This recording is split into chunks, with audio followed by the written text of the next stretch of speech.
Hey friends.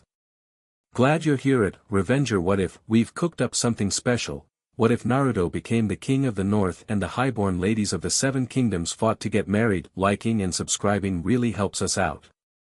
Okay, story time. Chapter 1, The Wolf That Wasn't the Cold hit him before anything else. Not the gentle chill of an autumn morning in Konoha, or even the sharp bite of the land of Iron's mountain passes. This was something older. Something that crawled into your bones and whispered that you were never meant to be here, that the land itself wanted you gone. Naruto Uzumaki opened his eyes to a sky he didn't recognize. The stars were wrong. He'd spent enough nights sleeping on rooftops, enough missions navigating by constellations, to know the map of his sky like the back of his hand. These stars were strangers. The air tasted different too, thinner, rawer, carrying the scent of pine and ancient ice and something else, something that prickled at his sage senses like a warning. He sat up. Snow everywhere. Not a light dusting but walls of it, great drifts piled against dark trees that stretched so high they seemed to scratch the belly of the sky. The forest around him was dense, suffocating, the kind of old-growth woodland where the trunks were wider than houses and the canopy blocked out everything but slivers of cold starlight. Kurama, he said, not aloud but inward. I'm here. The fox's voice rumbled through his mindscape, alert and wary. Before you ask, no, I don't know where we are. The dimensional energy that hit us wasn't any jutsu I've ever felt. It tasted like the old days. Like the sage's era. So we got yanked through some kind of portal. Your gift for understatement remains unmatched. Naruto stood, brushing snow off his orange and black jacket. His body felt fine, better than fine, actually. Whatever had pulled him here hadn't drained his chakra. He could feel Kurama's power thrumming through him like a second heartbeat, and when he reached for sage chakra, the natural energy in this place practically lunged at him. Wherever he was, the land was saturated with it. Old, dense, wild natural energy that had been building for centuries without anyone drawing on it. Okay, he muttered, cracking his neck. New world. Weird stars. Freezing cold. Could be worse. He sent out a pulse of sensory chakra, a technique he'd refined during the war, expanding his awareness in a sphere around him. The results made him pause. Life signatures. Faint, scattered, mostly animals, deer, wolves, things he couldn't identify. But also humans, a large group of them, maybe 2 miles northeast. And beyond them, further north, something else. Cold signatures that moved like people but didn't feel like people. They felt like absence. Like holes cut in the fabric of the living world. Those aren't natural, Kurama said, and for the first time, the fox sounded genuinely interested rather than annoyed. Whatever they are, they're animated by something. Not chakra. Something colder. Let's check out the humans first. Naruto leaped to the nearest branch, then the next, moving through the forest with the easy, silent grace of a shinobi born to it. The trees here were enormous, weirwoods and sentinel pines and soldier pines, though he didn't know their names yet. He moved faster than any creature in this forest had ever moved, a blur of orange against white and black, and within minutes he could hear voices. He settled on a branch overlooking a wide clearing where a sprawling camp had been built. Tents and lean-tos and crude wooden shelters, hundreds of them, maybe thousands. Fires burned in pits, and around them huddled people, men, women, children, the elderly, dressed in furs and leather and rough-spun wool. They looked hard. Weather-beaten faces, scarred hands, weapons close at hand even while they ate or nursed babies. These were people who lived on the edge of survival and had been doing so for so long it was just life. Free folk, a voice said, and Naruto nearly moved before he realized the voice was coming from below him, from a man who'd been sitting so still against the tree trunk that even Naruto's senses had almost missed him. The man looked up. He was lean, red-bearded, with sharp eyes that held no surprise at finding a stranger in a tree. He held a crude spear across his knees. You move quiet for a man dressed like a bloody sunset, the man said. Naruto dropped to the ground, landing softly. You spotted me. I spotted the color. You're not a crow, no black. Not a Bolton man either. And you came from the north, which means you're either one of us or you're something new.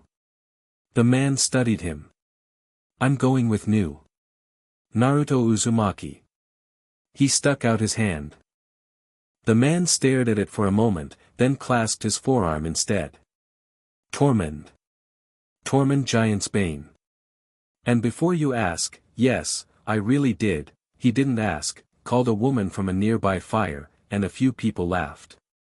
Tormund grinned, and it was the kind of grin that Naruto recognized instantly, the grin of someone who laughed at the world because the alternative was worse. He'd worn that grin himself for most of his childhood. So, Naruto who dresses like a sunset. You're not from anywhere I've heard of, and I've heard of most places north of that bloody wall. Where'd you come from? Honestly? I have no idea how I got here. 1 second I was in my village, the next I woke up in the snow about 2 miles that way.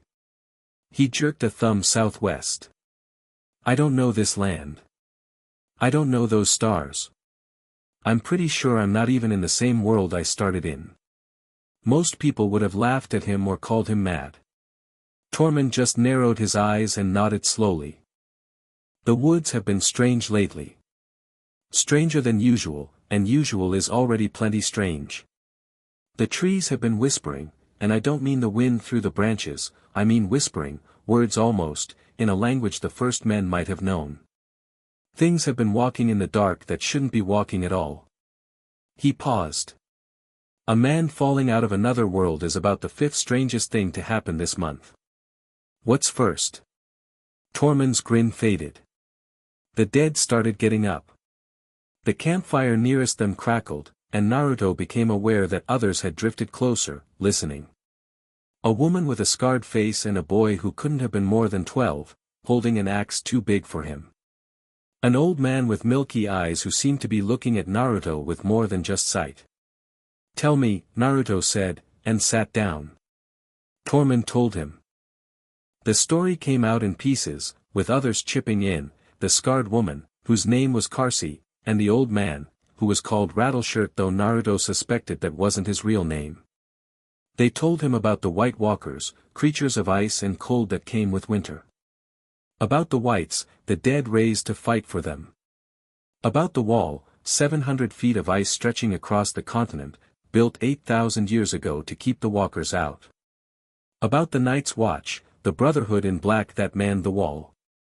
About the free folk, the wildlings, as the southerners called them, thousands of people trapped north of the wall, caught between the dead and the ice.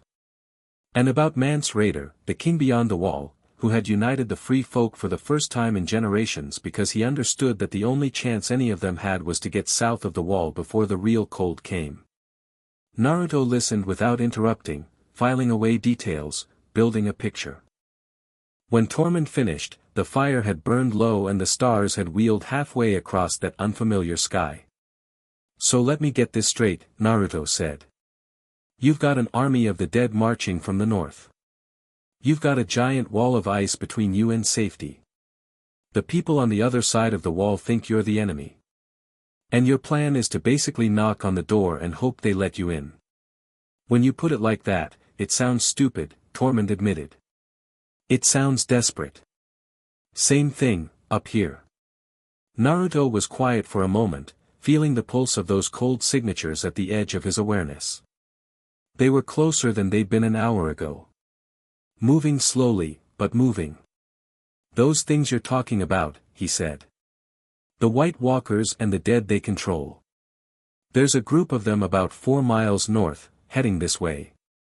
Maybe 30 of the cold ones and a lot more of the dead, hard to count exactly, but hundreds.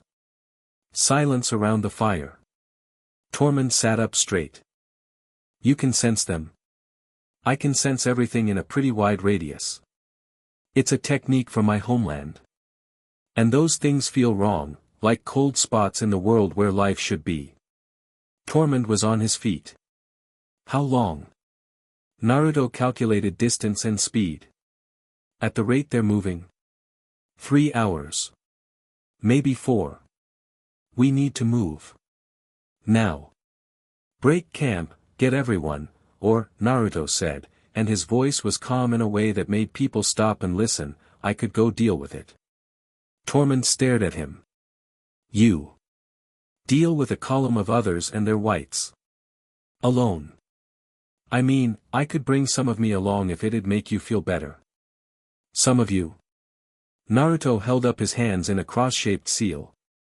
The air around the clearing popped, and suddenly there were 50 Narutos standing in the snow, each one identical, each one solid, each one grinning.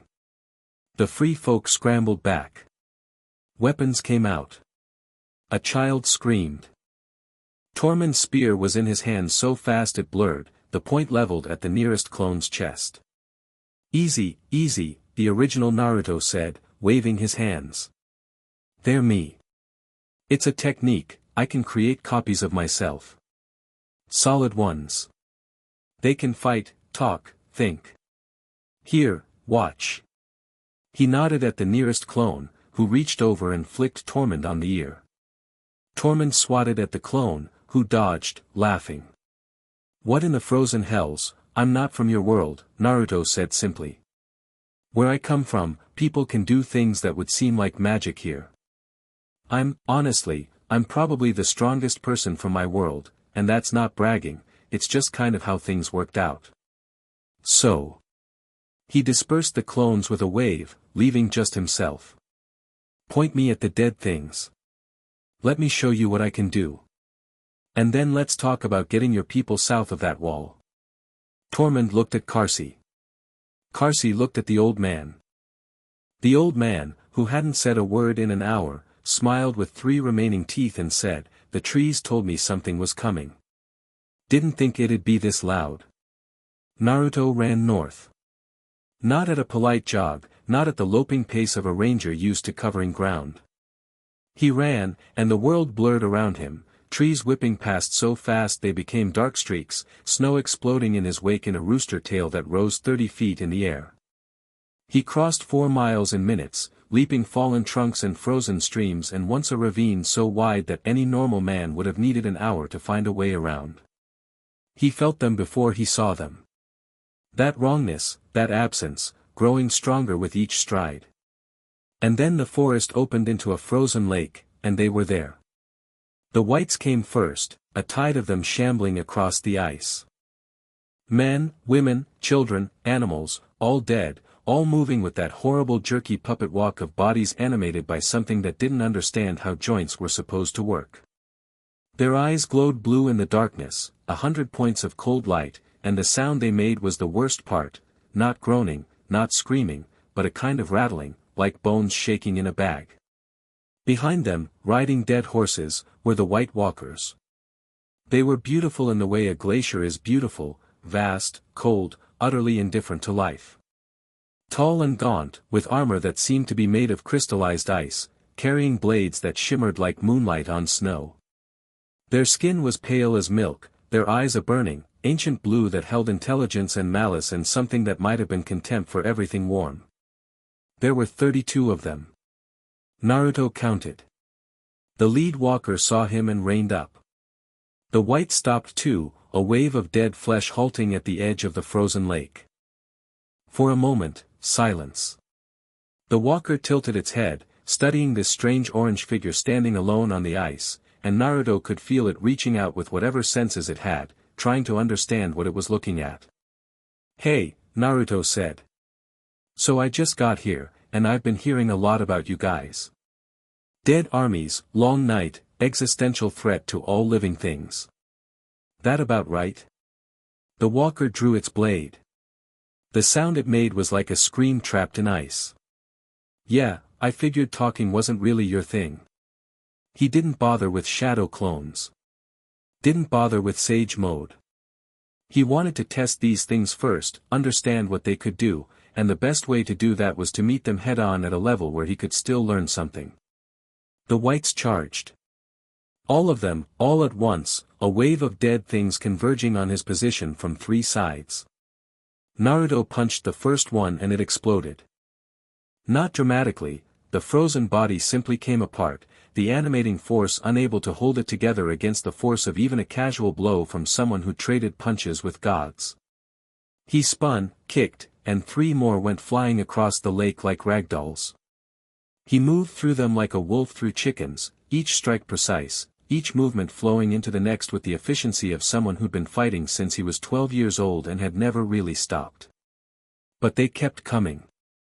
And they were fast, faster than he'd expected. Dead hands clawed at him, dead teeth snapped, and when he tore one apart, the pieces kept moving, a severed arm dragging itself across the ice to grab at his ankle. They don't stop unless you destroy the body completely or deal with whatever's controlling them, Kurama observed. The cold ones in the back. They're the source. Notice that. Naruto stopped playing around. He gathered wind chakra in his palm, not a raisin shuriken, just a concentrated blast, and swept his arm in an arc. The wave of cutting wind scythed through the front ranks of whites like a blade through paper. Bodies fell in pieces, and this time the pieces didn't move because there wasn't enough left to move. The White Walkers reacted. 3 of them dismounted and came at him, moving with a fluid, predatory grace that was nothing like the Whites' shambling. They were fast. Their ice blades hummed as they cut the air, and when the first one struck at him, Naruto felt the cold radiating off the weapon like a physical force. He caught the blade between 2 fingers.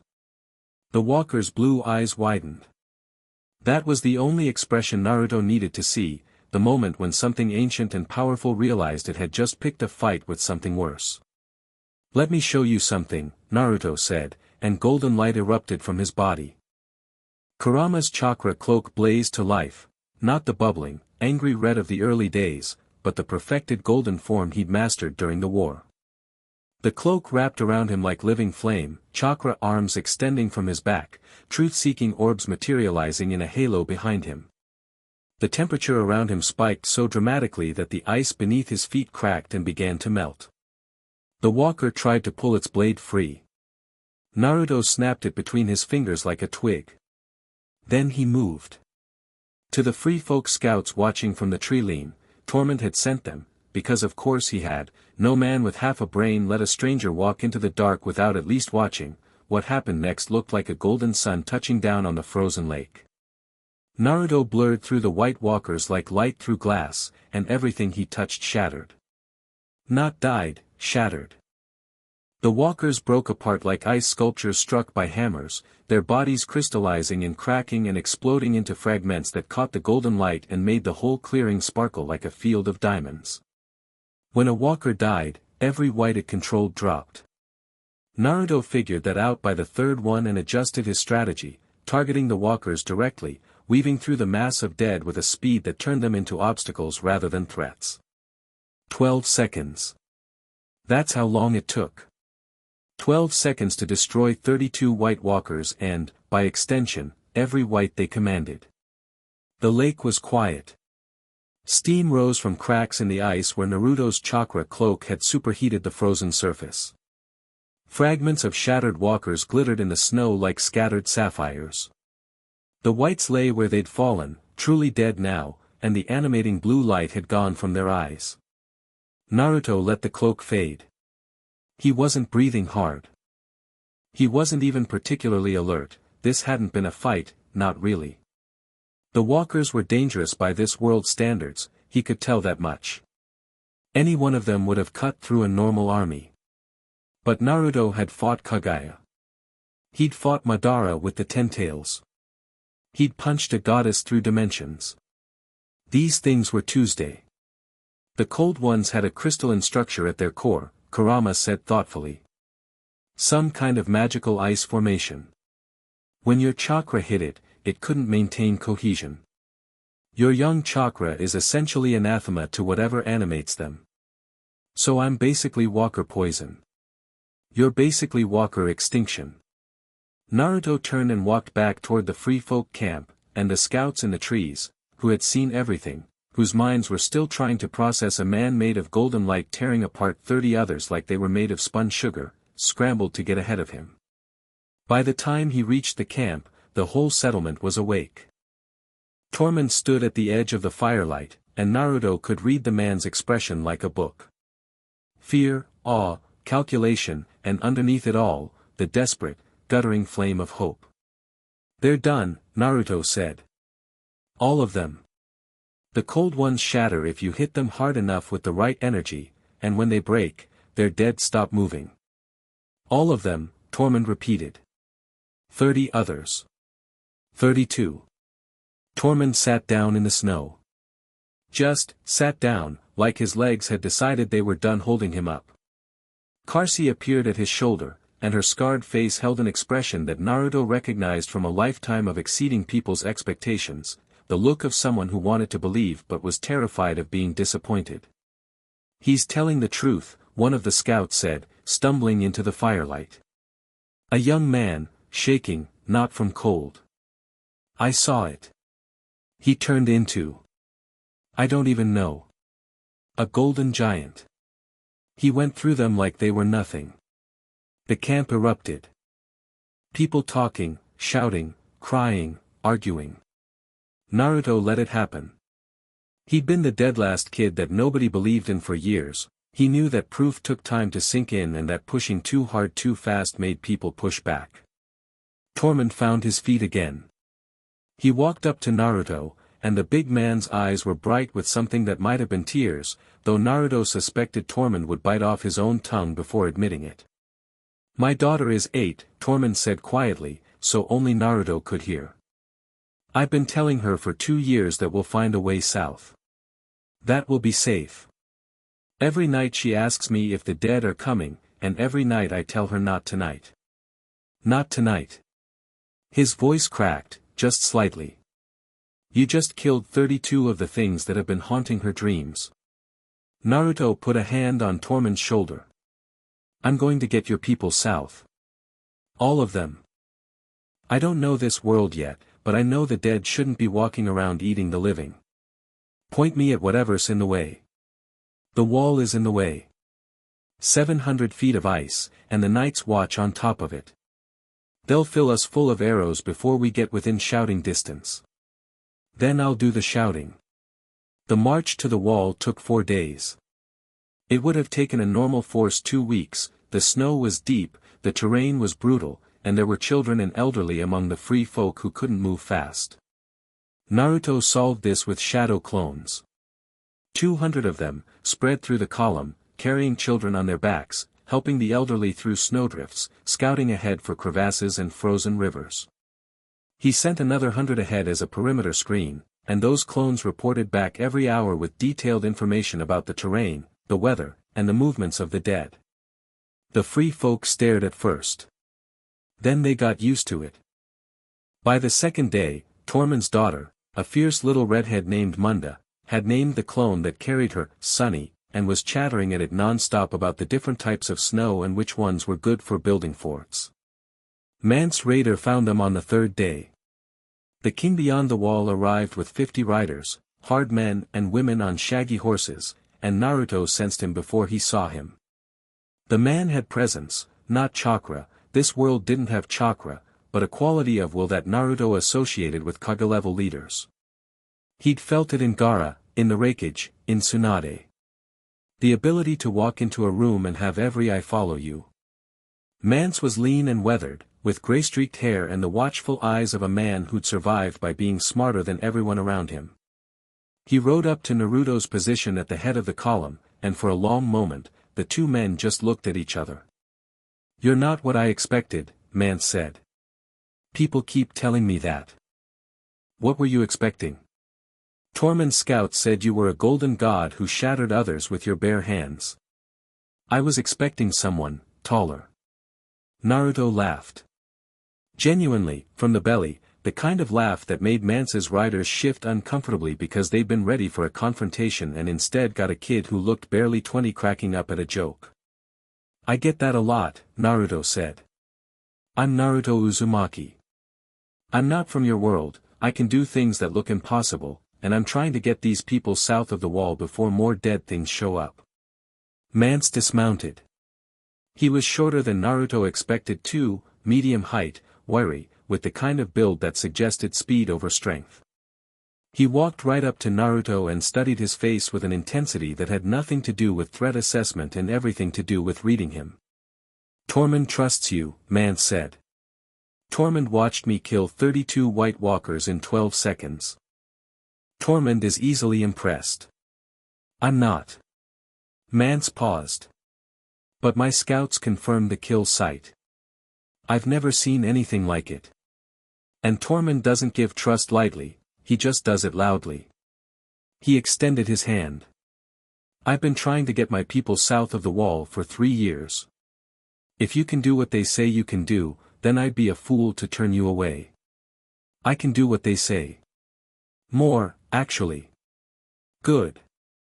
Because the wall is the easy part. The Night's Watch will shoot at us, but arrows I can handle. It's what comes after that worries me. South of the wall, we're in the north. The north is ruled by a man named Roose Bolton, who took it by slaughtering the last king in the north at a wedding. Bolton is a monster who wears a man's skin, and he'll see 20,000 free folk as either a threat to be eliminated or a resource to be exploited. Tell me about him." They walked together at the head of the column as Mance laid out the political situation, and Naruto listened with the focus he'd learned from Jiraiya, not just hearing the words but reading the spaces between them, understanding what Mance wasn't saying as much as what he was. The picture was grim. The North had been broken by war and betrayal. The Stark family, who had ruled for thousands of years, had been destroyed, father executed, eldest son murdered, younger children scattered or dead. The Boltons had seized power through treachery, and their rule was one of terror. Beyond the north, the Seven Kingdoms were fractured, Lannisters in the capital, Tyrells playing both sides, Martells nursing ancient grudges, and across the sea, a Targaryen queen with dragons. Everyone fighting everyone for a throne made of swords while the real threat, the army of the dead, built its strength in the frozen north. "It's like the elemental nations," Naruto muttered. "The what?" "My world.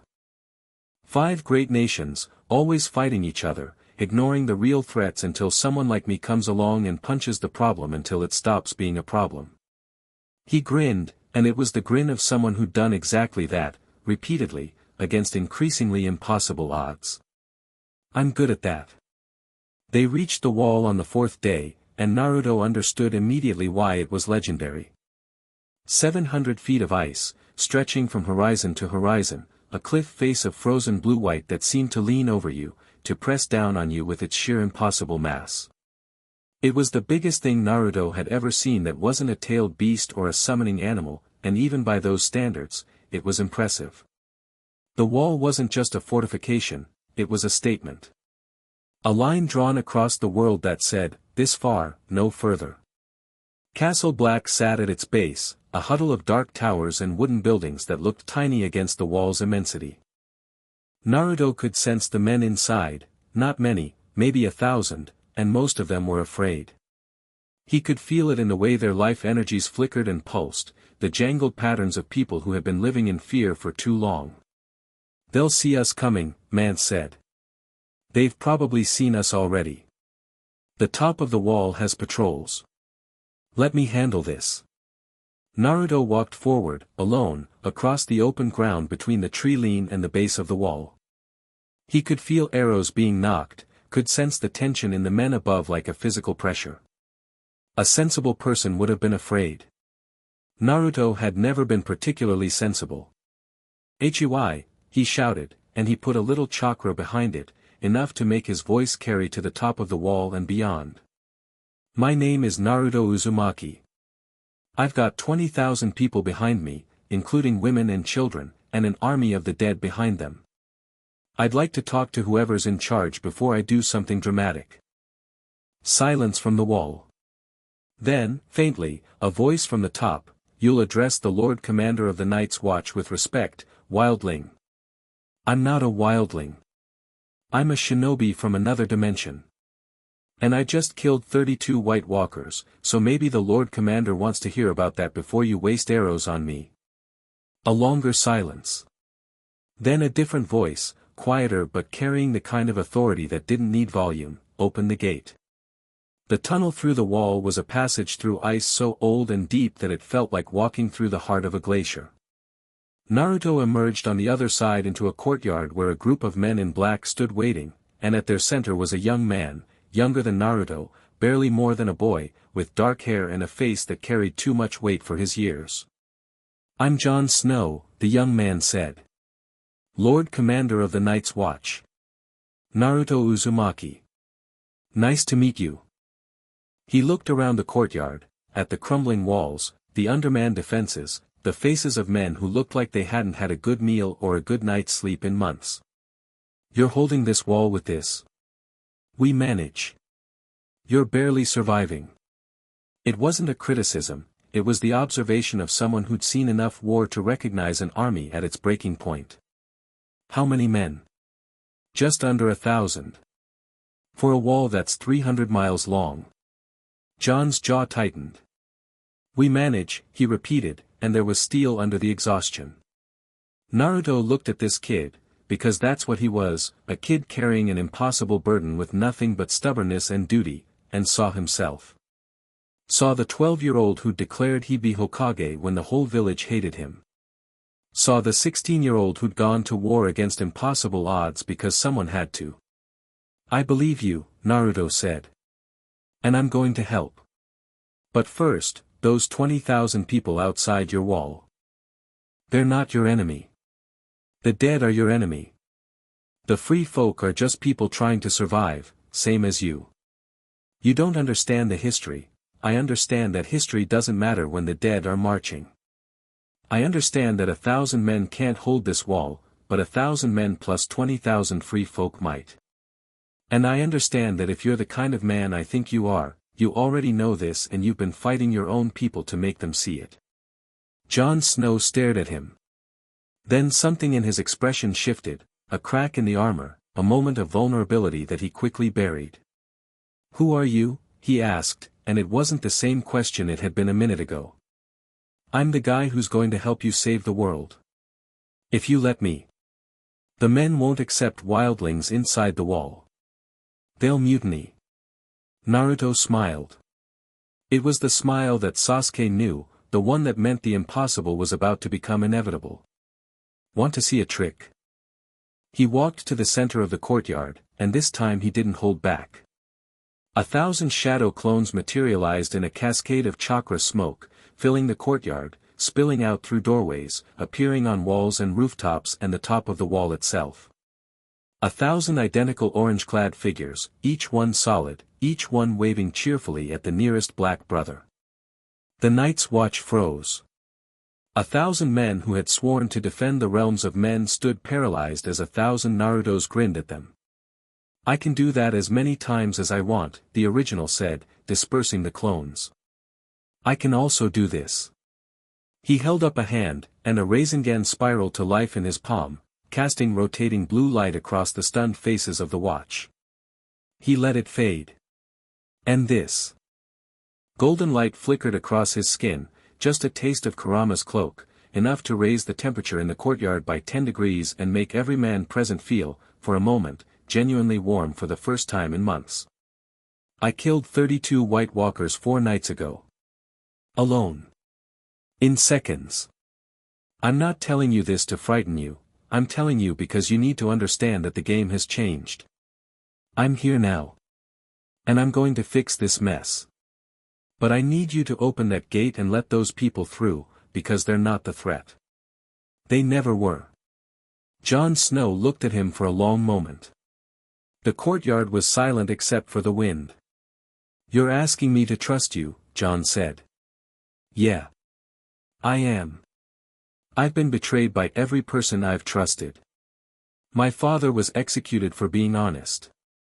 My brother was murdered at a wedding. Half my own men would put a knife in me if they thought they could get away with it. I know how that feels," Naruto said, and Jon could hear that he meant it. "My whole village treated me like a monster for something that was sealed inside me before I could walk. My mentor was killed. My best friend tried to kill me. Twice. But I kept trusting people because the alternative is a world where nobody trusts anyone, and that world isn't worth saving. Jon looked at the wall. Looked at the gate. Looked at Naruto. "Open the gate," he said, and this time the words weren't directed at a stranger. They were directed at his men. It took 3 days to get the free folk through, and Naruto used every one of those days.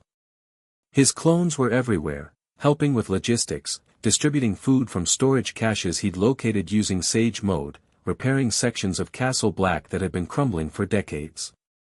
He learned names. He learned stories.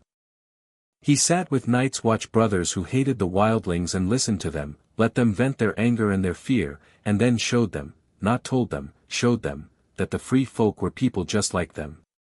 He sparred with Jon Snow and learned the man was a genuinely gifted swordsman. Naruto could have ended every bout in a heartbeat, but that wasn't the point. The point was to train together, to build trust through shared sweat, and to let Jon see that this strange foreign ninja treated combat as something joyful rather than grim. "You fight like it's fun," Jon said after their 3rd session, sitting in the snow and breathing hard while Naruto looked like he'd taken a light stroll. "It is fun. Fighting's not killing, fighting's testing yourself against someone else and finding out what you're both made of. The killing part isn't fun. I've done enough of it to know. In your world. Yeah. We had a war. A big one. I ended it." Simple words for something that had been anything but. "After that, I was supposed to become Hokage, that's like, the leader of my village. My nation. It's what I'd wanted since I was a kid. What happened? I woke up in the snow on the wrong side of your wall." Jon was quiet. "Do you want to go back?"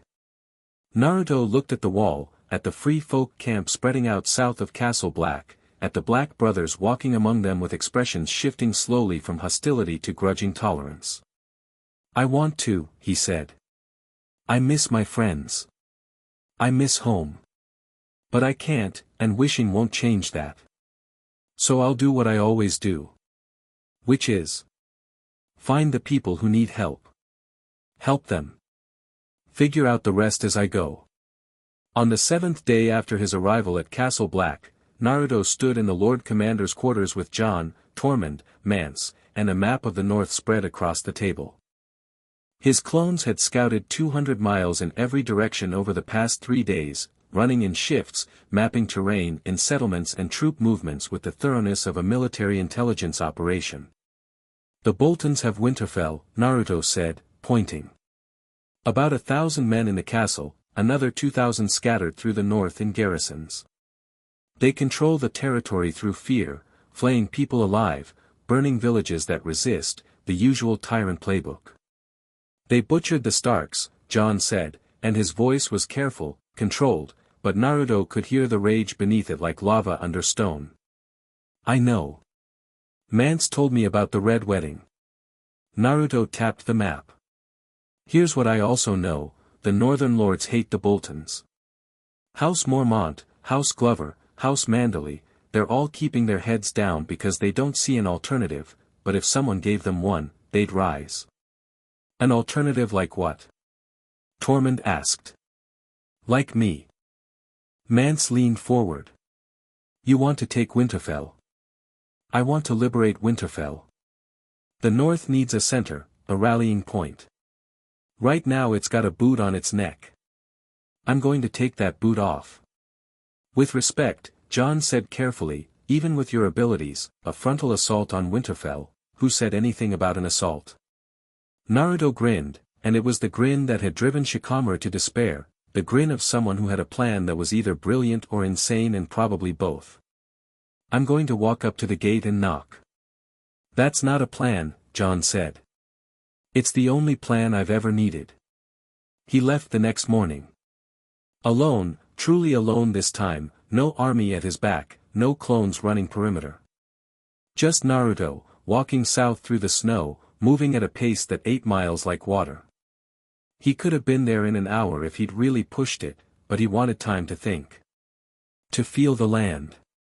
The north was beautiful, in a harsh, unforgiving way.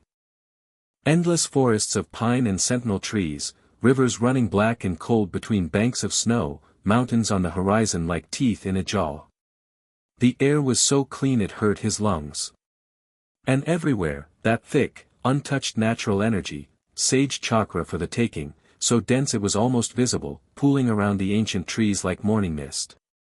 He passed through villages, small, frightened places where the people flinched at strangers and the Bolton banner flew from crude poles. He didn't stop in these places. Not yet. But he made note of them, of the thin faces and the fear, and each one added weight to the step he was about to take. Winterfell appeared at midday on his second day of travel. The castle was massive, not tall like the wall but sprawling, a complex of walls and towers and courtyards that had been built and rebuilt over thousands of years. Even from a distance, Naruto could feel the hot springs beneath it, natural geothermal energy that warmed the walls and kept the castle habitable through the worst winters. He could also feel the people inside, the Bolton garrison, tight and disciplined, and the servants and small folk, coward and diminished. And he could feel something else. In the center of the castle, in what his sage senses told him was some kind of garden or grove, there was a tree. A single tree that blazed in his awareness like a bonfire, pulsing with an energy so deep and old it made the hair on his arms stand up. It wasn't chakra. It wasn't natural energy, exactly. It was something else, something that had been here since before this castle, before the wall, maybe before humans walked this land. He filed that away for later.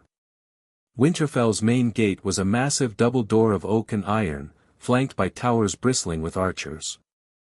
Naruto walked up to it the way he'd walk up to the ramen stand in Konoha, hands in his pockets, posture relaxed, face open and friendly. "Hey," he called up to the tower. "I'm here to see Roose Bolton. Tell him the guy who killed 30 White Walkers wants a chat." A pause. Then a voice, hard and suspicious, "The gates are closed to strangers. State your name and business or be shot." Naruto Uzumaki. "My business is I'm taking this castle back for the north. You can open the gate, or I can come in anyway. Your call, but opening the gate is a lot less expensive." An arrow thunked into the snow at his feet. Warning shot. Naruto sighed. "All right. Expensive it is." He walked forward. More arrows came, real ones this time, aimed at his body. He didn't dodge. He didn't need to. He let Kurama's chakra coat his skin in a thin golden shell, and the arrows shattered against him like twigs against stone. He reached the gate, placed one hand against the oak, and pushed. The gate didn't open. It ceased to exist. The oak splintered, the iron bands shrieked and snapped, and the entire structure blew inward in a shower of debris that sent the men behind it diving for cover. Naruto walked through the wreckage into Winterfell's main courtyard, golden chakra flickering around him like firelight, and found 200 Bolton soldiers staring at him with expressions that ranged from shock to terror. "Right," he said cheerfully. "Take me to your boss, or I start redecorating." Bolton men charged. Of course they did. They were soldiers, trained to respond to threats with violence, and they'd been brutalized into obedience by a man who flayed people alive. Naruto respected their courage while being completely unimpressed by their odds. He moved through them like wine through grass. No killing, he'd made that decision before he arrived. These were men, not monsters, and most of them were probably here because the alternative was worse. He broke weapons. He shattered shields. He put men on the ground with precisely calibrated strikes that hurt enough to stop them fighting but not enough to cripple. One man swung a great sword at his head, and Naruto caught it by the blade, plucked it from the man's hands, and tossed it over the wall. "I'm not here for you," he told the downed soldiers. "I'm here for Bolton. You can keep fighting me if you want, but I promise it won't go the way you're hoping." They stopped fighting. Not because they were ordered to, but because they could see, every man in that courtyard could see, that this golden stranger wasn't even trying. He'd dismantled 200 men without breaking a sweat, without killing a single one, and he was smiling. Roose Bolton came out to meet him. Naruto had expected a brute, the stories he'd heard painted a picture of bloody cruelty that suggested a savage. What he got was something worse. Bolton was quiet. Average height, average build, pale eyes that held all the warmth of a frozen lake. He walked into the courtyard with the measured calm of a man who had never in his life been rattled, flanked by 2 guards and followed by a much larger man, younger, with a cruel face and manic eyes, who Naruto's senses told him was barely controlled fury wrapped in skin. "You've made quite an entrance," Roose Bolton said. His voice was soft, almost gentle. "I assume you have a reason for destroying my gate." I asked nicely first. "Your guys shot arrows at me. A reasonable precaution against an unknown intruder." "Sure. Here's the situation, Lord Bolton. I know how you got this castle. I know about the Red Wedding. I know about the flayings and the burnings and the fear you've spread through the north like poison. I've been here for about 10 days and I already know that every lord in this kingdom is waiting for someone to give them an excuse to rise against you." Roose Bolton's expression didn't change. Not a flicker. The man was ice-wrapped in skin, and Naruto had to give him credit for that. Most people faced with a man who just smashed through a castle gate would show something. "And you believe you're that someone," Bolton said. "I don't believe it. I know it. I just walked through your entire garrison without killing anyone. I could have killed all of them. I could level this castle in about 30 seconds. But I'd rather not, because this castle belongs to the North and the North has suffered enough. The North belongs to whoever holds it. That is the lesson of history. No. The North belongs to the people who live in it. That's the lesson of reality. History is just the story the powerful tell to justify holding on to what they took." For the first time, something moved behind Roose Bolton's pale eyes. Not fear, Naruto wasn't sure the man was capable of fear. But recognition. The look of a predator encountering something it couldn't predict. The big man behind Bolton, his son, Ramsay, Naruto had heard the name, stepped forward with a sneer that twisted his features into something ugly. "Let me deal with this, father. He's one man, whatever tricks he." Naruto looked at Ramsay Bolton, and his eyes shifted. Just for a second, a flash of gold, slitted pupils, the fox's gaze looking out through human eyes. Ramsay stumbled back as if he'd been struck, because what he saw in that gaze wasn't a threat. It was certainty. The absolute, unshakable certainty of something so far beyond him that fighting it was like fighting weather. "Sit down," Naruto said, and his voice carried a weight that had nothing to do with volume. It was the voice of someone who had stared down tailed beasts, who had talked a god out of destroying the world, who had broken the cycle of hatred in his own dimension through sheer unbreakable will. Ramsay sat down. Right there in the mud. His legs just folded. Naruto turned back to Roose. "Here's what's going to happen. You're going to leave Winterfell. You're going to take your men and go south. The Lannisters put you here, let the Lannisters take care of you. The alternative is I make you leave, and I promise that'll be less pleasant. I won't kill you, because I don't kill people who aren't actively trying to end the world. But you will leave. Today. And if I refuse?" 1,000 shadow clones appeared on every wall, every tower, every rooftop of Winterfell. They stood silently, looking down at the courtyard, 1,000 identical figures in orange and black, and the message was clear without a single word being spoken. Roose Bolton looked at the clones. Looked at Naruto. And for one long, terrible moment, the two men existed in a space where calculation met conviction and conviction won. "I'll need time to gather my household," Bolton said. "You have until sundown." He was gone by nightfall. Roose Bolton rode south with his men, his son, and whatever he could carry, and he rode in silence, already planning, already scheming, because men like Roose Bolton didn't stop being dangerous just because they lost a castle. Naruto knew that. He'd deal with the consequences later. What mattered now was the castle. What mattered was the skinny servant girl who crept out of the kitchens and stared at Naruto with wide eyes and asked, in a voice that shook, is it true? Are the Boltons gone? They're gone. Are you the new lord? Naruto looked around the courtyard of Winterfell, at the broken gate, the scattered weapons, the servants emerging from doorways like rabbits from burrows, blinking in the fading light as if they'd forgotten what it looked like. He thought about home. About the hat he'd never gotten to wear. About the village that had hated him and then loved him and that he'd protected either way because that's who he was. "I'm not a lord," he said. "I'm just a guy who thinks people shouldn't have to live in fear." But the girl was already running, and within an hour the word had spread through the castle and into the winter town beyond: the Boltons were gone. A stranger had come, a man of impossible power, and he had driven out the monsters without spilling a drop of blood. Naruto stood in the God's Wood that night, in front of the heart tree, the great weirwood with its carved face and red leaves, the source of that blazing energy he'd felt from miles away. Up close, it was overwhelming.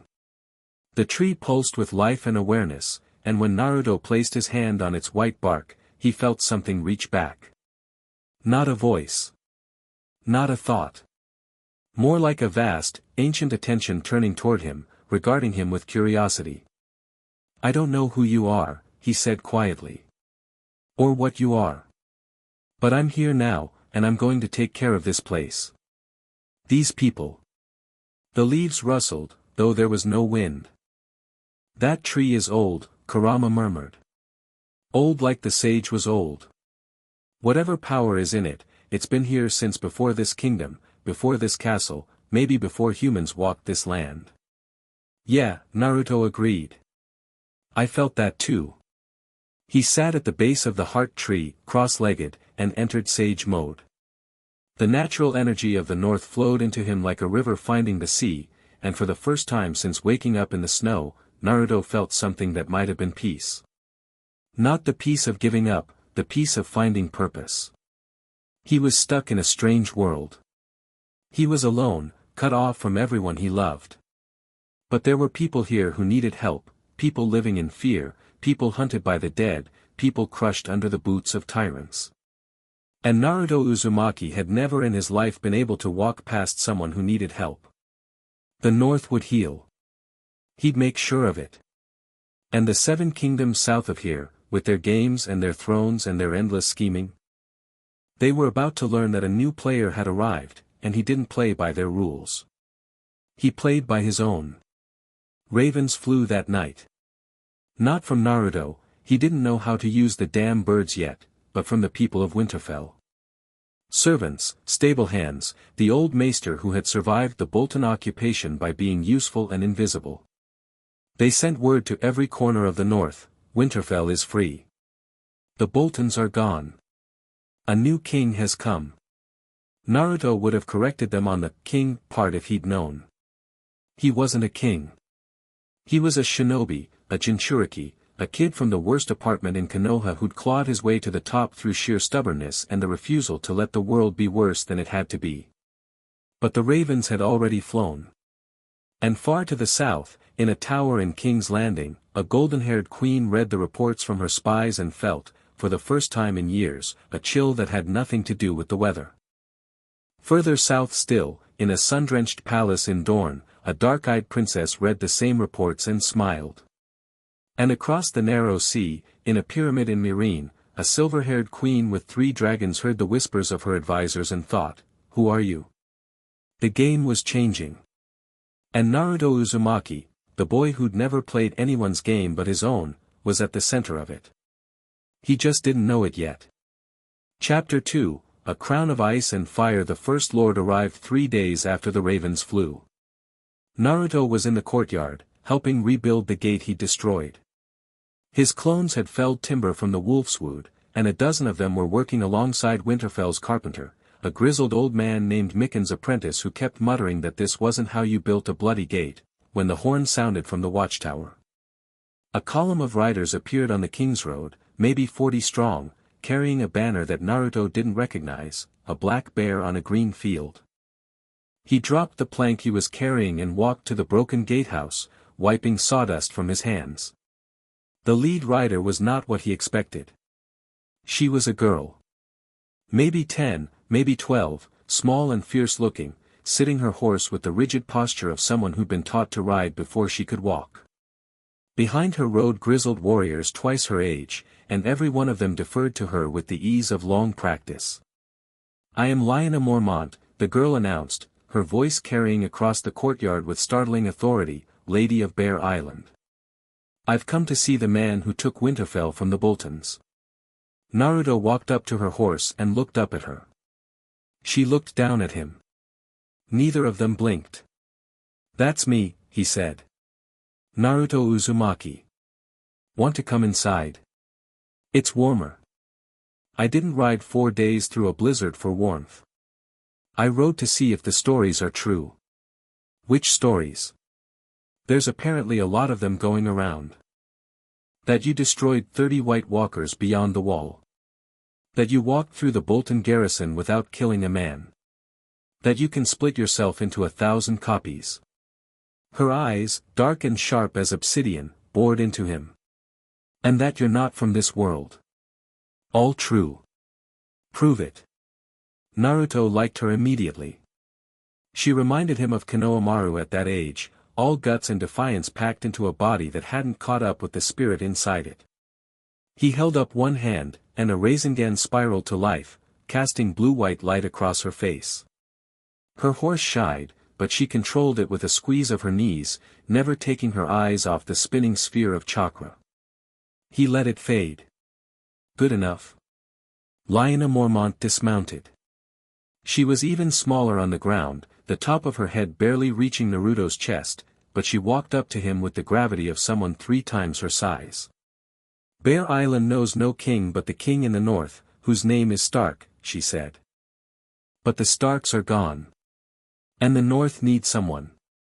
She looked at the castle around her, at the clones working on the gate, at the servants moving freely for the first time in months, at the smoke rising from kitchens that were actually feeding people properly. "My mother died fighting for Robb Stark. My sisters died fighting for the North. I'm what's left of House Mormont, and I didn't survive by backing the wrong horse." She drew a small sword from her belt, too big for her, really, but she held it with confidence, and knelt. Right there in the mud and the snow, this little girl with iron in her spine knelt before him. "Bear Island stands behind you, Naruto Uzumaki. Whatever you are." Naruto crouched down so they were eye to eye. "Stand up," he said gently. "I don't need people kneeling. I need people standing." She stood, and something in her expression softened just slightly, not weakness, never weakness, but the particular relief of a child who had been carrying too much weight finding someone who might share the load. They came after that. Not all at once, not in a flood, but in a steady stream that built over the following week into something that felt like a tide. House Glover arrived next, Robert Glover with 50 men, shamefaced and quiet because he'd refused to ride for the Starks and the guilt had been eating him alive. He didn't kneel. He stood in the great hall and said, bluntly, "I failed the Starks. I won't fail the North again. Tell me what you need." House Serwyn sent men. House Tallheart sent men. Old Lord Flint came himself, wrapped in furs so thick he looked like a walking hillside, and he sat by the fire in the great hall and told Naruto stories about the Starks going back 100 years, each one a quiet testament to what the North had lost. Wyman Manderley didn't come himself, his family was too exposed in White Harbor, too close to Bolton allies to risk open defiance until the dust settled, but he sent a merchant caravan loaded with grain, salt beef, and a sealed letter that read simply, "The North remembers. So does White Harbor. When you're ready, send word." Naruto read each letter, met each lord, listened to each grievance and each offer of support, and he did it all with the patience he'd learned from watching Tsunade manage the village, the understanding that leadership wasn't about giving orders, it was about making people feel heard. But it was the evenings he valued most. After the lords had eaten and the fires burned low, Naruto would sit in the God's Wood with his back against the heart tree and just think. The Weirwood's ancient presence had become familiar, almost comforting, like sitting next to a very old, very quiet friend who communicated in feelings rather than words. "I'm not a king," he told Kurama during one of these sessions. I don't know anything about ruling a kingdom. You were training to be Hokage. Same thing, different hat. The Hokage doesn't have vassals and houses and whatever the hell a bannerman is. The Hokage just protects the village. And what exactly do you think you've been doing for the past 2 weeks? Naruto didn't have a good answer for that. The conversation he'd been avoiding came on the 9th day, when Jon Snow arrived at Winterfell. The Lord Commander rode through the new gate, rebuilt stronger than the original, because Naruto's clones had reinforced it with timber so dense you'd need a battering ram and an hour to get through, and Naruto met him in the courtyard. Jon looked better than he had at Castle Black. There was color in his cheeks and purpose in his stride, and riding behind him was a familiar red-bearded figure. Tormund, Naruto called. You got bored at the wall already? The wall is boring. You're not. Tormund swung down from his horse and clapped Naruto on the shoulder hard enough to stagger a normal man. Besides, someone had to make sure the pretty crow didn't get lost. Jon dismounted with considerably more dignity. The free folk are settling south of the wall. Mance is organizing them into work parties, repairing the abandoned castles along the wall, establishing supply lines. Your clones have been invaluable. He paused. I left Ed in command. I'm here because we need to talk about what happens next. We do. They talked in the Great Hall, which Naruto had cleaned up but not redecorated. He wasn't about to start hanging banners when he wasn't even sure what his banner would be. Jon sat across from him at the long table, Tormund sprawled in a chair nearby, and Naruto laid it out. The North is coming together faster than I expected. The Bolton name is poison, everyone who knelt to them did it with a knife to their throat, and now that the knife's gone, they're ready to fight. But rallying the North is only step one. We've got problems on every side. He ticked them off on his fingers. South, the Lannisters. They put the Boltons in power, and when they hear the Boltons are gone, they'll respond. The question is how, armies, assassins, or politics? Probably all three. West, the Ironborn. I've heard they've been raiding the coast, and a divided north is easy pickings for them. East, White Harbor and the Narrow Sea, which is our lifeline for trade but also a vulnerability.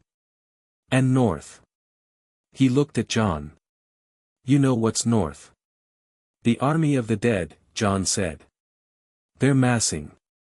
My rangers report larger concentrations every week. Whatever you did to those 32 walkers scared them, but it didn't stop them. I didn't think it would. That was a scouting party. The main force is something else entirely. Naruto leaned back. But here's the thing, Jon. We can't fight the dead if the living are trying to stab us in the back. We need the North unified and secure before we can turn our full attention to what's coming. And that means someone has to lead. Someone the lords will follow. Yeah. They're already calling you king in the North. I've noticed. I've been trying to ignore it. Jon's mouth twitched, almost a smile. My brother Rob was king in the North. He won every battle and lost the war because he made one mistake, he trusted the wrong people. The lords loved him, but love wasn't enough. What are you saying? I'm saying the North doesn't just need a fighter. It needs someone who can't be beaten. Someone so powerful that betrayal isn't just wrong, it's pointless. Jon met his eyes. That's you. Not me. Not any of the lords. You. Naruto was quiet for a long moment. He could hear the wind outside, the distant sounds of the castle coming back to life, the faint pulse of the heart tree in the God's Wood. He thought about the Hokage hat, the one he'd worked his entire life to earn, the one he'd been so close to wearing when whatever cosmic force had yanked him here. In my world, he said slowly, the Hokage wears a hat. It's white and red, and it has the kanji for fire on it. Every kid in the village grows up looking at that hat and dreaming about wearing it someday. I was one of those kids. The hat isn't about power, it's about responsibility. It means you're the one who carries the weight so everyone else can live freely. He looked at Jon. At Tormund. At the empty hall that had once been the seat of the Starks and the Boltons and would now be, whatever came next. I'll be your king in the north, he said. But we're doing this my way. No flaying. No fear. No executing people for disagreeing with me. I protect the north, and the north stands with me, and together we deal with whatever's coming. That's the deal. Tormund slammed his fist on the table. I've heard worse speeches. Usually from Mance, and usually after he'd been drinking. Jon stood, and for a moment Naruto saw the boy he must have been before the world had ground him down, earnest, sincere, wanting desperately to believe in something. The North remembers, Naruto. Let's give them something worth remembering. The coronation, if you could call it that, happened 3 days later, and it was nothing like any coronation Westeros had ever seen. There was no crown. Naruto refused one. I'm not wearing a metal hat, he said when Robert Glover suggested it. That's weird. That's always been weird. I don't know why you people think wearing a pointy metal hat makes you a leader. It's tradition, so was flaying people, apparently. Let's start some new traditions. Instead, the lords gathered in Winterfell's great hall, every northern house that had declared for him, plus Jon Snow representing the Night's Watch, plus Tormund representing the free folk. The hall was packed, warm with body heat and firelight, and the air hummed with an energy that Naruto recognized from his sage training, the collective will of people choosing to believe. Lyanna Mormont started it. She stood on her chair, because she needed the height, and her voice cut through the murmur of conversation like a blade. The Boltons are gone. The Starks are gone. A ripple of pain through the hall at that. The North bled for them both. We bled at the Red Wedding, at Moat Cailin, at 100 battles that we fought because someone told us to. And where did it get us? Flayed men hanging from the walls of Winterfell. Our sons buried in frozen ground. Our daughters, her voice caught, and she was a child again for just a moment before the iron returned. Naruto Uzumaki isn't a northerner. He isn't a Stark. He isn't even from this world. But he freed Winterfell without killing a single man. He's sheltered the free folk when we would have left them to die beyond the wall. And he went north and fought the others, the real enemy, the enemy we've been pretending doesn't exist, and he won. She pointed at Naruto, who was standing near the fire looking profoundly uncomfortable with the whole proceedings. I don't care if he's from another world. I don't care if he won't wear a crown. Bear Island stands behind him. The king in the north. The hall erupted. Not in unison, this wasn't a rehearsed moment. It was messy and staggered and imperfect. Robert Glover stood and repeated it, then old Lord Flint, then Serwyn, then voices Naruto couldn't identify, all of them rising until the words filled the hall and pressed against the stone walls and shook the timber beams, the king in the north. The king in the north. Naruto stood in the middle of it, and for one terrible, beautiful moment, he was 12 years old again, standing on the Hokage monument, screaming at the sky that he'd be somebody someday. And the whole world was answering. Don't cry, Kurama said. Leaders don't cry at their own coronations. Shut up, you stupid fox, Naruto muttered, blinking hard. I'm just saying, the big redhead is watching. I said shut up. Word reached King's Landing in 11 days, which was fast for Raven Post but slow by Naruto's standards. He'd already used that time to establish a functioning government, or what passed for one in a feudal society that was still getting used to the idea that its new king could be in 6 places at once. Naruto's shadow clones ran the day-to-day operations of Winterfell with an efficiency that made the old maester weep with joy. One clone managed food distribution, a critical issue with winter deepening. Another coordinated with Jon at the wall.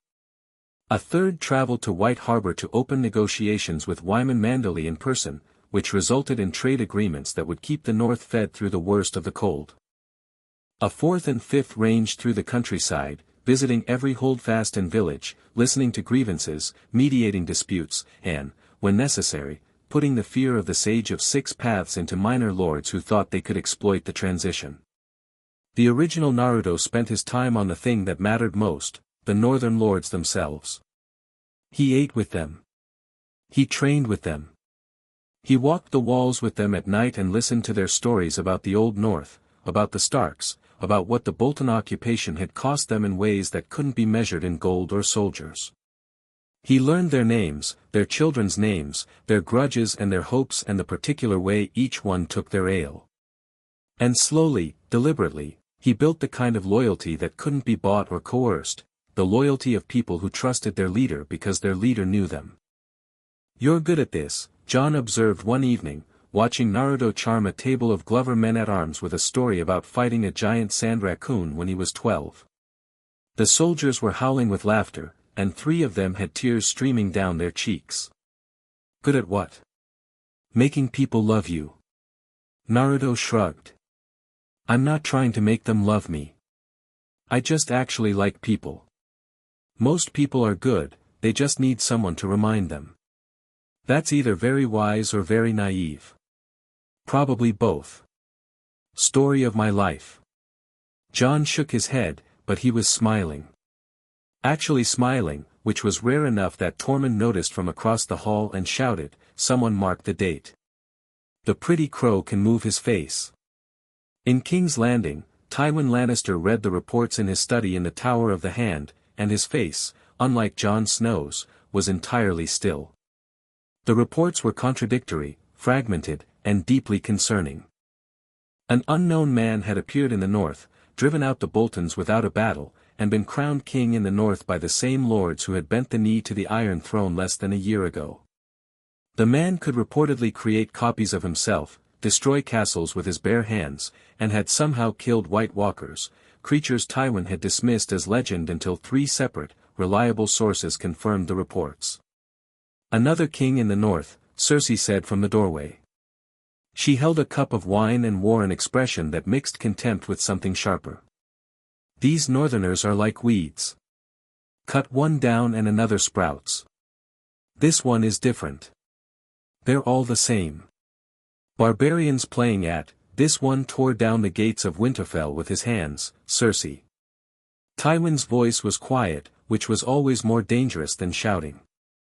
"This one walked through 1,000 Bolton soldiers without killing any of them, which suggests either extraordinary compassion or extraordinary confidence. Possibly both. This one has, if the reports are accurate, supernatural abilities that make wildfire look like a candle." Cersei sipped her wine. "Then we kill him. Poison. A blade in the dark. The same way we've dealt with every, no." Tywin set down the reports. "We don't kill him. Not yet. Not until we understand what he is and what he wants.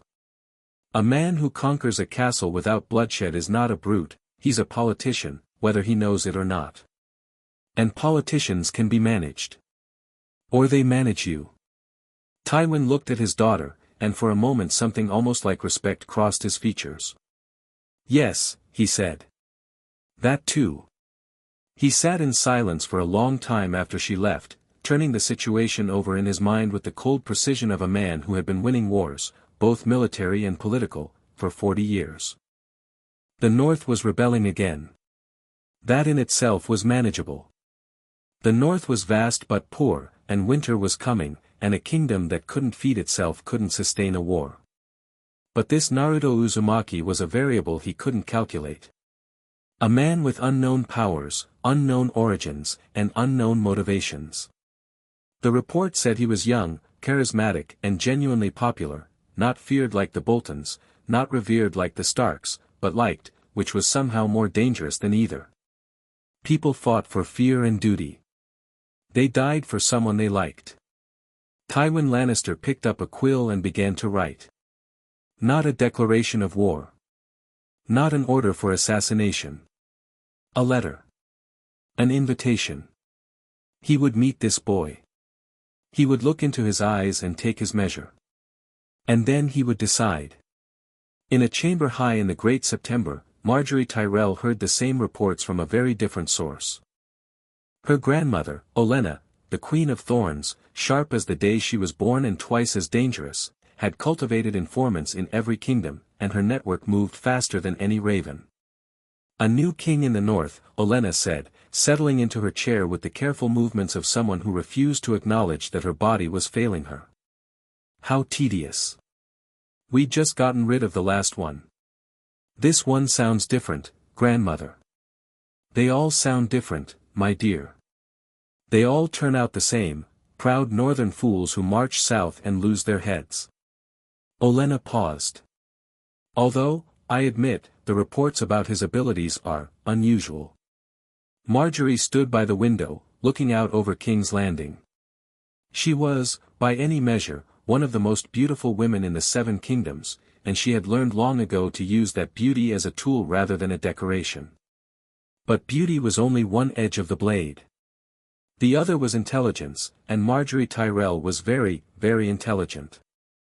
He took Winterfell without bloodshed, she said. Not because he couldn't fight, because he chose not to. A man who can destroy a castle but chooses mercy instead. That's not a northern fool, grandmother. That's someone who thinks about consequences. Or someone who's squeamish. Squeamish men don't kill 30 White Walkers. Olenna studied her granddaughter. You're interested. I'm strategic. The Tyrells are aligned with the Lannisters, but we both know that alliance has an expiration date. Cersei would see us all burned if she could. Tommen is a sweet boy, but sweet boys don't survive long on the Iron Throne. If this Northern King is what the reports suggest, truly powerful, truly different, then an alliance with him could be useful. Transformative. Olenna was quiet for a moment. Then she smiled, and it was the smile that had terrified lords and ladies across the Reach for 60 years. Go, then. Take a retinue, make it impressive but not threatening. See this boy king for yourself. And Marjorie? She caught her granddaughter's hand. Be careful. The last time I heard reports this extraordinary about a man, it was Rhaegar Targaryen, and that ended in fire and blood. I'm not going north to fall in love, grandmother. Nobody ever goes anywhere to fall in love. It simply happens, usually at the worst possible moment. Marjorie left the room already composing the letter she'd send ahead to Winterfell. She'd request a diplomatic visit, perfectly reasonable, entirely expected between great houses during times of political change. She'd bring gifts. She'd bring her smile. And she'd bring every ounce of political acumen that the Tyrell family had cultivated over generations. What she didn't bring, couldn't bring, because she didn't know she'd need it, was any preparation for meeting a man who could see through bullshit the way other men saw through glass. 1,000 miles south, in the water gardens of Dorne, Arianne Martell read the same reports by the light of a Dornish sunset and felt her blood quicken. Arianne was not Marjorie. Where Marjorie calculated, Arianne hungered. Not recklessly, she was her father's daughter, and Doran Martell had taught her that patience was the deadliest weapon, but with a directness that the Reach would have considered vulgar and Dorne considered honest. She was the heir to Sunspear, and she had spent her life watching her father play the long game while Dorne's enemies prospered. The Lannisters had murdered her Aunt Elia. Had killed her cousin's children. Had escaped justice for decades while her father waited, and waited, and waited for the perfect moment. Arianne was tired of waiting. Father, she said, standing in Doran's solar where the old prince sat in his wheeled chair, his gout-swollen legs hidden beneath a blanket. This man in the north. Naruto Uzumaki. I've read the reports. Then you know what he represents. A power outside the game. Someone the Lannisters can't control, can't buy, can't intimidate. Someone who took a kingdom in a week without needing an army. I know what the reports say. Reports can be exaggerated. Not from 3 independent sources, all saying the same thing. Doran was quiet. He gazed out over the water gardens, where children splashed in the pools, Dornish, common, noble, all mixed together, because Dorne had never cared about such distinctions the way the rest of Westeros did. "What would you have me do?" he asked. "Let me go north." "Not with an army, with an offer. Dorne's friendship. Dorne's resources. Access to southern trade routes that the Lannisters have been choking off. In exchange. In exchange for what, precisely? An alliance. A real one. Not the kind where we smile and scheme behind each other's backs, but the kind where we look each other in the eye and agree that the Lannisters need to answer for what they've done." Doran looked at his daughter for a long time. She was so much like his brother Oberyn, fierce, impatient, burning with a fire that warmed everyone around her but threatened to consume her from within. And Oberyn was dead, crushed by the mountain in Tyrion Lannister's trial by combat, another Martell sacrificed on the altar of Lannister cruelty. "Go," he said. "Take Areo and 20 guards. Bring gifts, Dornish wine, Dornish silk, things they can't get in the north. And Arianne." "Yes, father. Don't just read this man. Listen to him. If he's what the reports suggest, he won't respond to the usual games. He'll respond to truth." Arianne kissed her father's forehead. "Truth is the one thing I've always been good at." "That," Doran murmured as she left, "is debatable." Back in Winterfell, Naruto was dealing with a problem that no amount of shadow clones could solve: the small folk. Not the lords were managed. The free folk were settled. The wall was reinforced. But the common people of the north, the farmers, the fishermen, the tanners and blacksmiths and shepherds, were suffering, and their suffering was older and deeper than anything the Boltons had inflicted. Winter was here. Not coming, here. The snows were deepening every week, the days were getting shorter, and the harvest had been thin even before the war. People were hungry. People were cold. People were dying, quietly, in remote holdfasts and isolated farms, freezing to death or starving or succumbing to illnesses that a well-fed body could have fought off. Naruto stood in the great hall with a map of the north covered in small wooden markers, each one representing a settlement his clone scouts had visited. Red markers for settlements in crisis. Yellow for those managing. Green for those that were stable. There was a lot of red. "We need food," he said to the assembled council, Jon, Tormund, Lyanna Mormont, Robert Glover, Maester Wolkan, who had served the Boltons and now served Naruto with visible relief. "White Harbor is sending what it can, but it's not enough. The North can't feed itself through this winter. Not even close. The Reach could feed the entire North twice over," Wolkan offered carefully. "But they're aligned with the Lannisters." "For now," Naruto said. "What about the sea? Fishing? The western coast is harassed by Ironborn raiders. The eastern coast, I'll deal with the Ironborn." He said it the way someone else might say, "I'll take out the trash." "What else?" The conversation went on for hours, and it was the kind of work that Naruto had never imagined doing: supply chains, rationing calculations, the logistics of moving grain through snowdrifts, but he threw himself into it with the same intensity he brought to training. Because this was what leadership actually looked like. Not the dramatic moments, not the battles and the speeches. The spreadsheets. The rationing. The hard, unglamorous math of keeping people alive. He sent clones to every Redmark settlement within 3 days. Each clone carried food from Winterfell stores, supplemented by hunting parties that Naruto led personally, because a man in sage mode could track a deer herd from 10 miles away and his clones could carry enough meat to feed a village for a week. He established supply routes and assigned clones to maintain them, running food and medicine and firewood to the most remote holdfasts on a rotating schedule. It wasn't enough. It was never going to be enough, not with his resources alone. But it was something, and the people of the north noticed. They noticed that their new king, this strange, golden-haired foreigner, wasn't sitting in Winterfell's great hall drinking and feasting.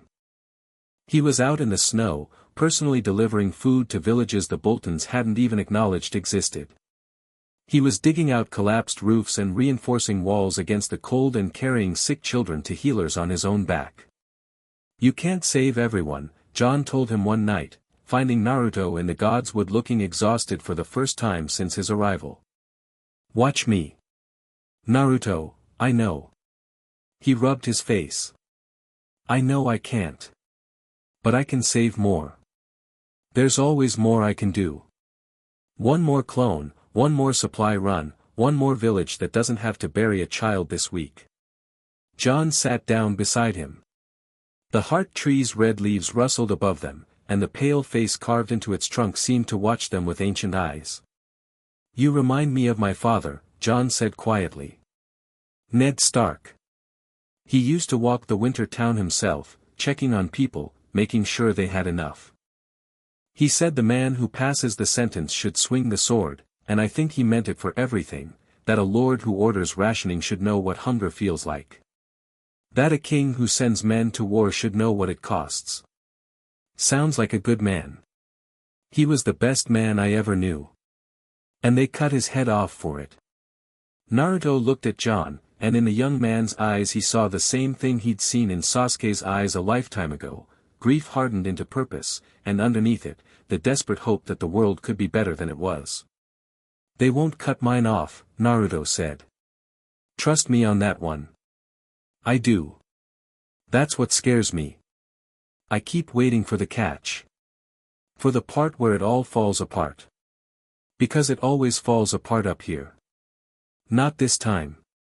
The raven from King's Landing arrived the next morning. Tywin Lannister's letter was brief, formal, and carefully worded, an invitation to a summit at a neutral location, to discuss the state of the realm and the mutual interests of all parties. The subtext was clear: come south so I can take your measure without starting a war I'm not sure I can win. Naruto read it in the Great Hall, surrounded by his council. It's a trap, Robert Glover said immediately. Obviously, Lyanna Mormont agreed. Maybe, Jon said. But Tywin Lannister doesn't set crude traps. He sets elaborate ones. An assassination at a summit would turn every neutral lord against him. He's too smart for that. Unless he's desperate, Glover countered. Naruto set down the letter. He's not desperate. He's curious. This is a man who controls the 7 kingdoms through intelligence and fear, and he's just heard that someone in the north can do things that don't fit his understanding of the world. He wants to see for himself. And you want to go, Jon said. It wasn't a question. Yeah. I do. Because talking to the most powerful man south of here is how I find out what we're really dealing with. And because. He grinned. I'm curious too. You'll need guards. I'll need me. Naruto, Jon. I punched a goddess through a dimensional barrier. I think I can handle a meeting. The argument went on for another hour, but the outcome was never in doubt. Naruto would go south for the summit. He'd take a small retinue. Jon insisted on at least that much, and Naruto conceded because picking your battles was also a leadership skill. Tormund volunteered immediately and was accepted because the thought of Tormund Giantsbane at a formal diplomatic function was too entertaining to refuse. But before the summit, Naruto had something else to deal with. The raven from across the narrow sea arrived the same afternoon as Tywin's letter, and its message was shorter. 2 words over a seal stamped with a 3-headed dragon. Who are you? No greeting. No title. No diplomatic pleasantries.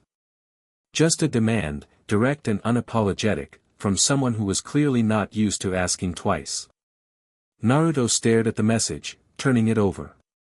Maester Wolkan had explained who the sender was: Daenerys Targaryen, last scion of the dynasty that had once ruled the 7 kingdoms with dragonfire. Conqueror of cities across the narrow sea. Mother of dragons. A woman who, by all accounts, had walked into a fire and come out holding 3 living dragons, which was exactly the kind of thing Naruto would have dismissed as myth if he didn't have a giant fox sealed inside his navel.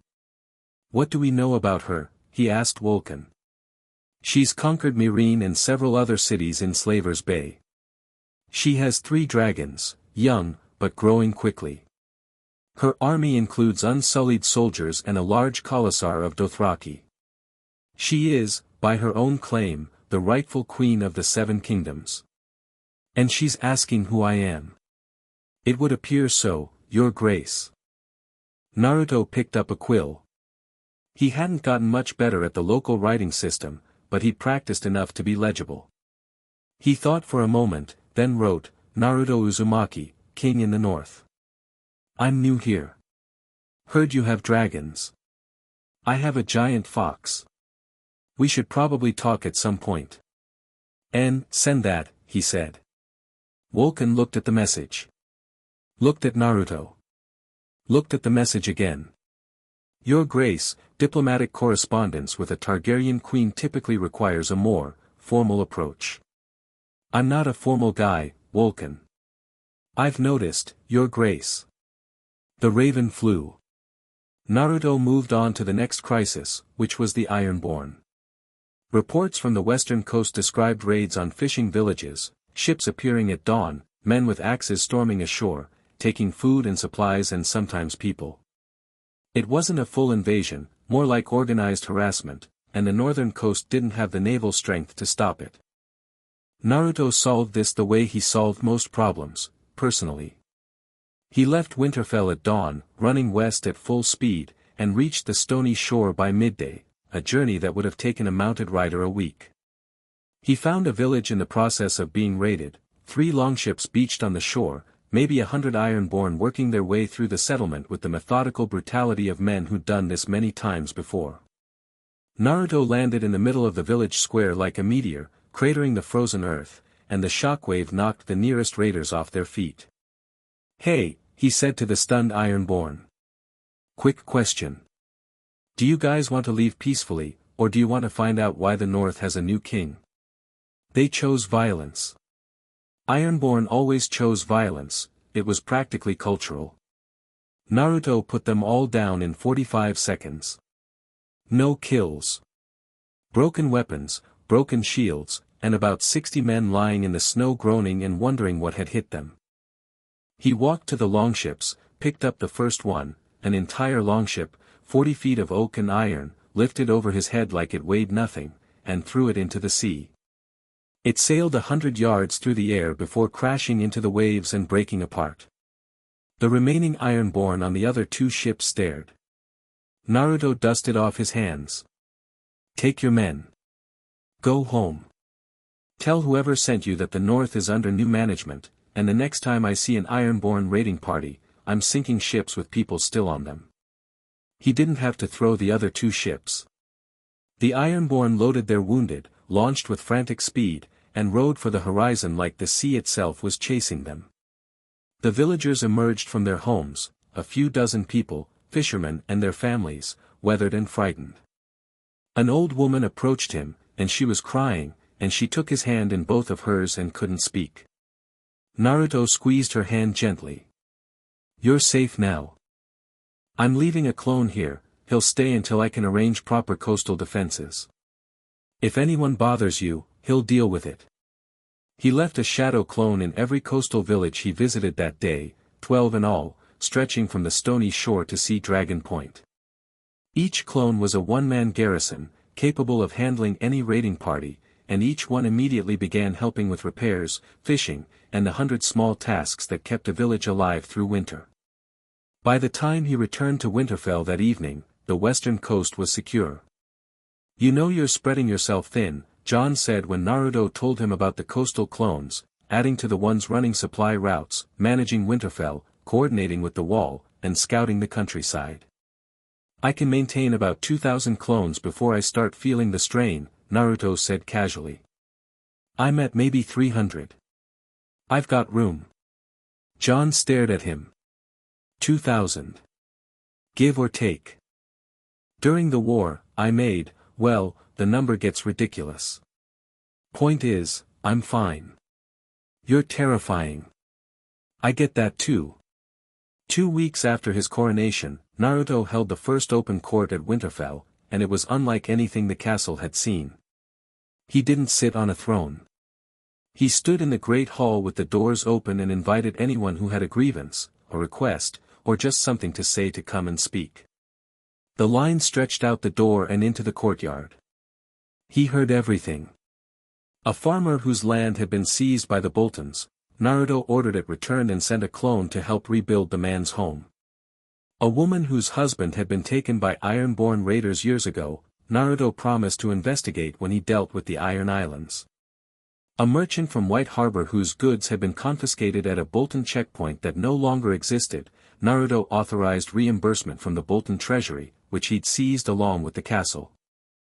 2 children who had been separated from their parents during the Bolton occupation. A blacksmith who needed iron he couldn't afford.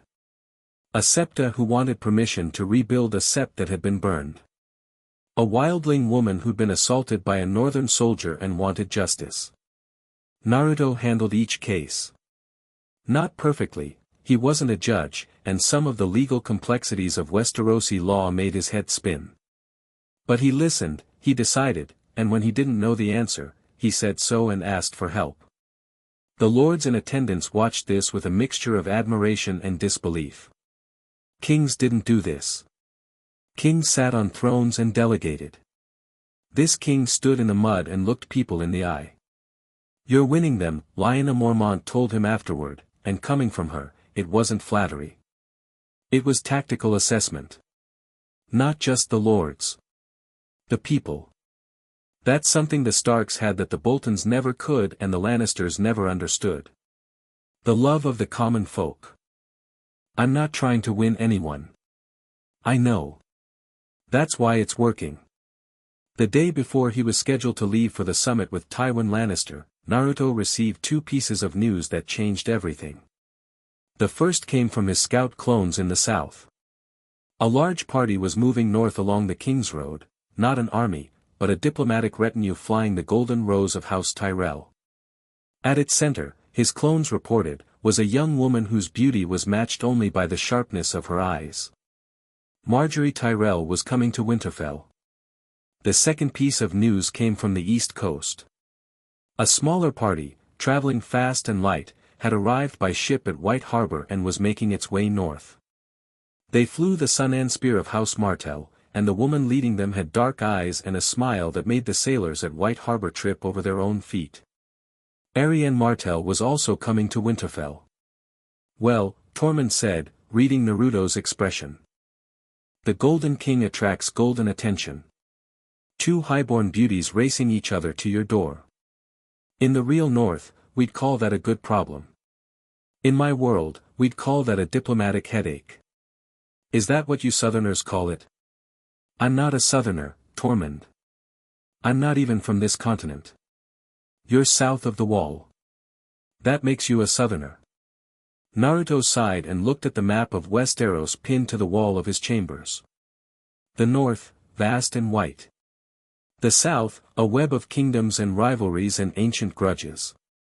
And him, right in the middle, a shinobi from another world wearing a crown he'd never asked for, about to receive 2 of the most politically significant women in the 7 kingdoms while simultaneously preparing for a summit with the most dangerous man in Westeros.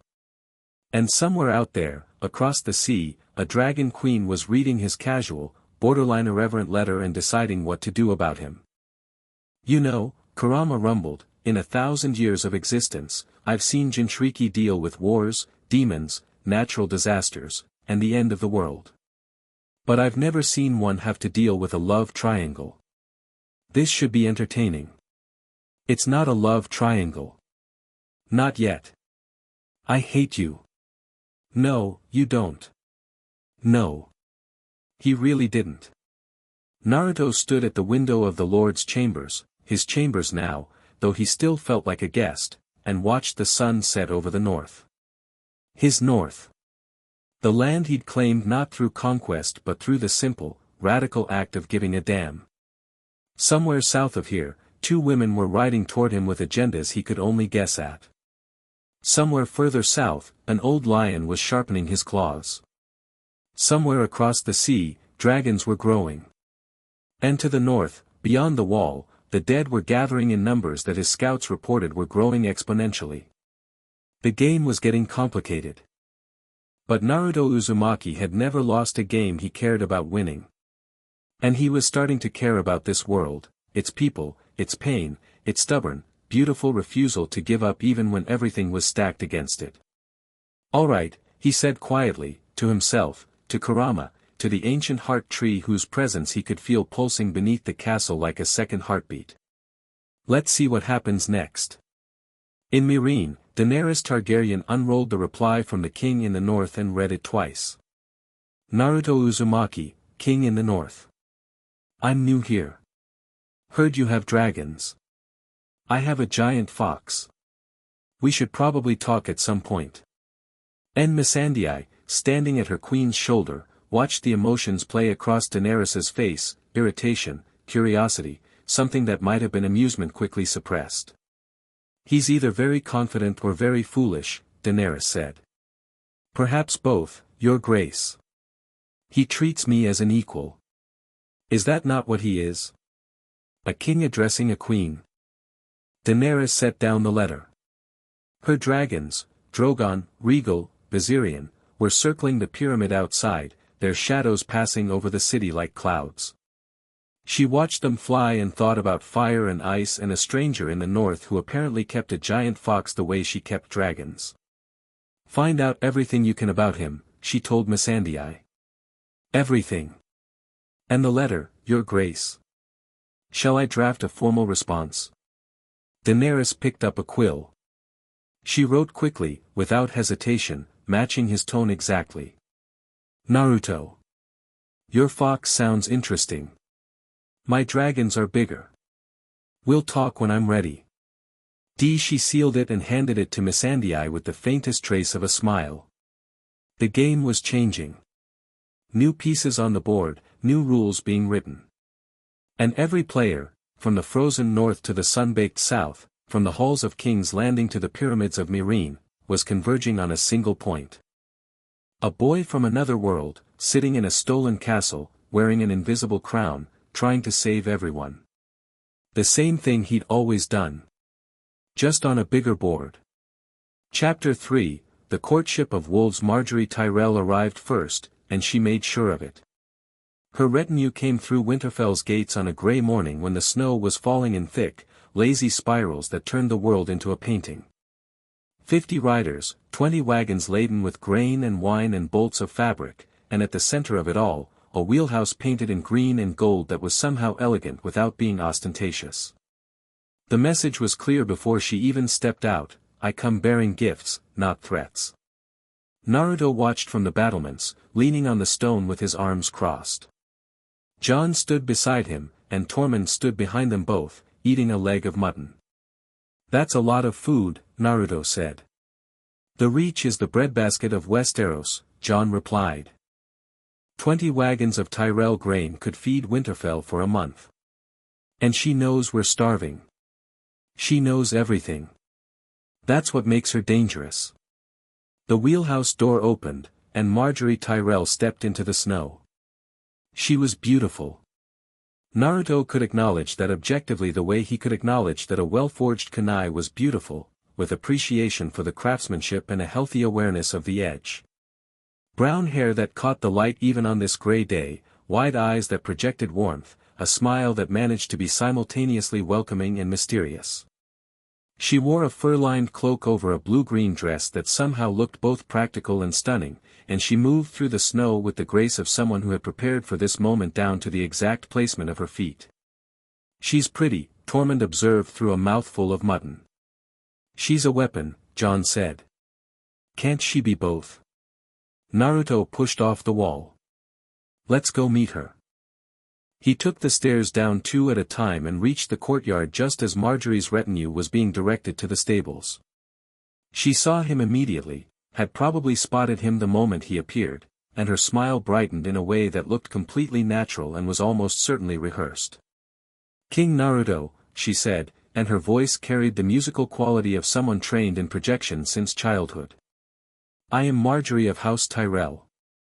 I bring greetings from my father, Lord Mace Tyrell, Warden of the South, and from my grandmother, the Lady Olenna. We've brought gifts for the north, grain, wine, and warm fabrics that I'm told are in short supply this far from the reach. They are. And we're grateful. Naruto walked up to her and stuck out his hand. She stared at it for a beat. Lords didn't shake hands in Westeros, apparently, then took it with a gloved hand. Her grip was firm. Practiced. Naruto Uzumaki. Welcome to Winterfell. Fair warning, we're still rebuilding. I sort of broke the gate when I first got here, and the hot water situation is a work in progress. Something flickered in her eyes, surprise, quickly masked. She'd expected formality. She'd expected the stiff, guarded courtesy of a northern lord, or the bluster of a new king drunk on power. She hadn't expected a young man in an orange jacket who shook her hand like she was a neighbor dropping by with a casserole. I'm sure we'll manage, she said, recovering smoothly.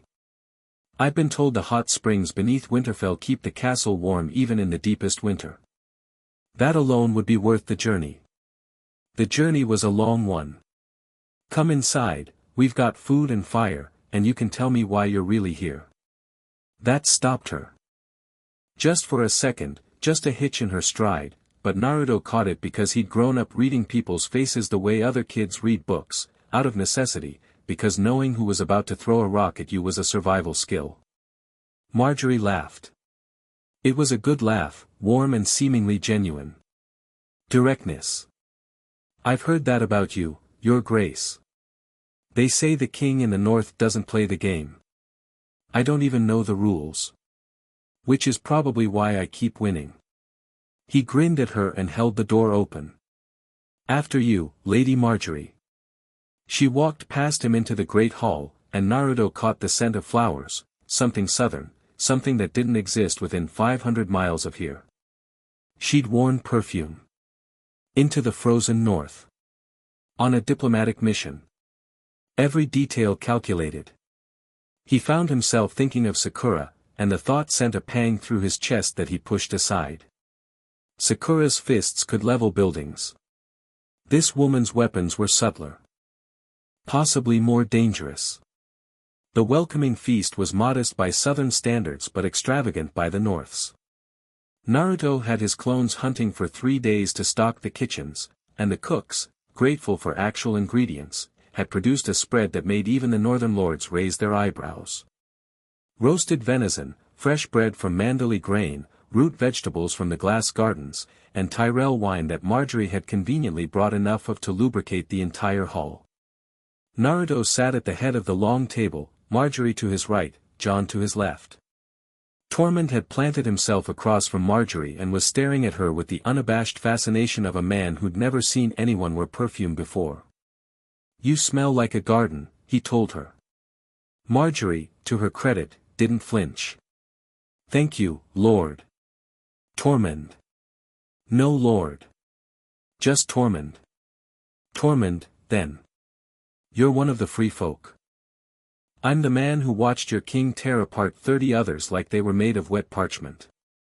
I follow him because he's the scariest person I've ever met who's also the nicest person I've ever met, and I've been trying to figure out how that works for weeks. Marjorie's eyes slid to Naruto, who was eating his venison and apparently paying no attention to the conversation. Is that true? The stories about the White Walkers? Every word, Jon said from Naruto's other side. I've seen the kill site. I've seen what he can do. The reports you've heard aren't exaggerated, if anything, they undersell it.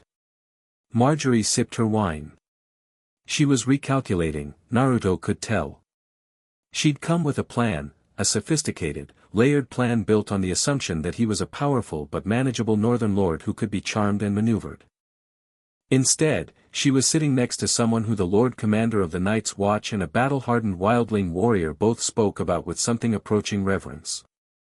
I have to admit, she said, turning to Naruto, I came north expecting a warlord. Someone who took Winterfell through violence and held it through fear. Instead, I find a king who rebuilds gates, feeds his people, and eats with his subjects. You're not what I expected, Your Grace. Call me Naruto. Your Grace makes me feel like someone sneezed. She laughed again, and this time it sounded less practiced. Naruto, then. May I ask, the reports say you're from another world. Is that true, or is it a story you've cultivated? It's true. I'm from a place called Konohagakure, the Hidden Leaf Village. Different world, different rules, different everything. I got pulled here through some kind of dimensional tear about a month ago. Still haven't figured out how to get back. Might not be able to. That must be lonely. The observation landed differently than she'd probably intended. It was meant to be empathetic, a tool, an opening for emotional connection that she could exploit. But the truth of it hit Naruto in a place he'd been keeping carefully sealed, and for a moment, something crossed his face that Marjorie hadn't seen before. Genuine vulnerability. Yeah, he said. It is. The moment passed. Naruto took a drink and the grin came back. But Marjorie had seen it, and more importantly, she'd felt something when she'd seen it, a twinge of actual sympathy that had nothing to do with politics. She filed that away, uncertain whether it was useful or dangerous. The evening continued. Naruto worked the room with an ease that Marjorie found both impressive and baffling.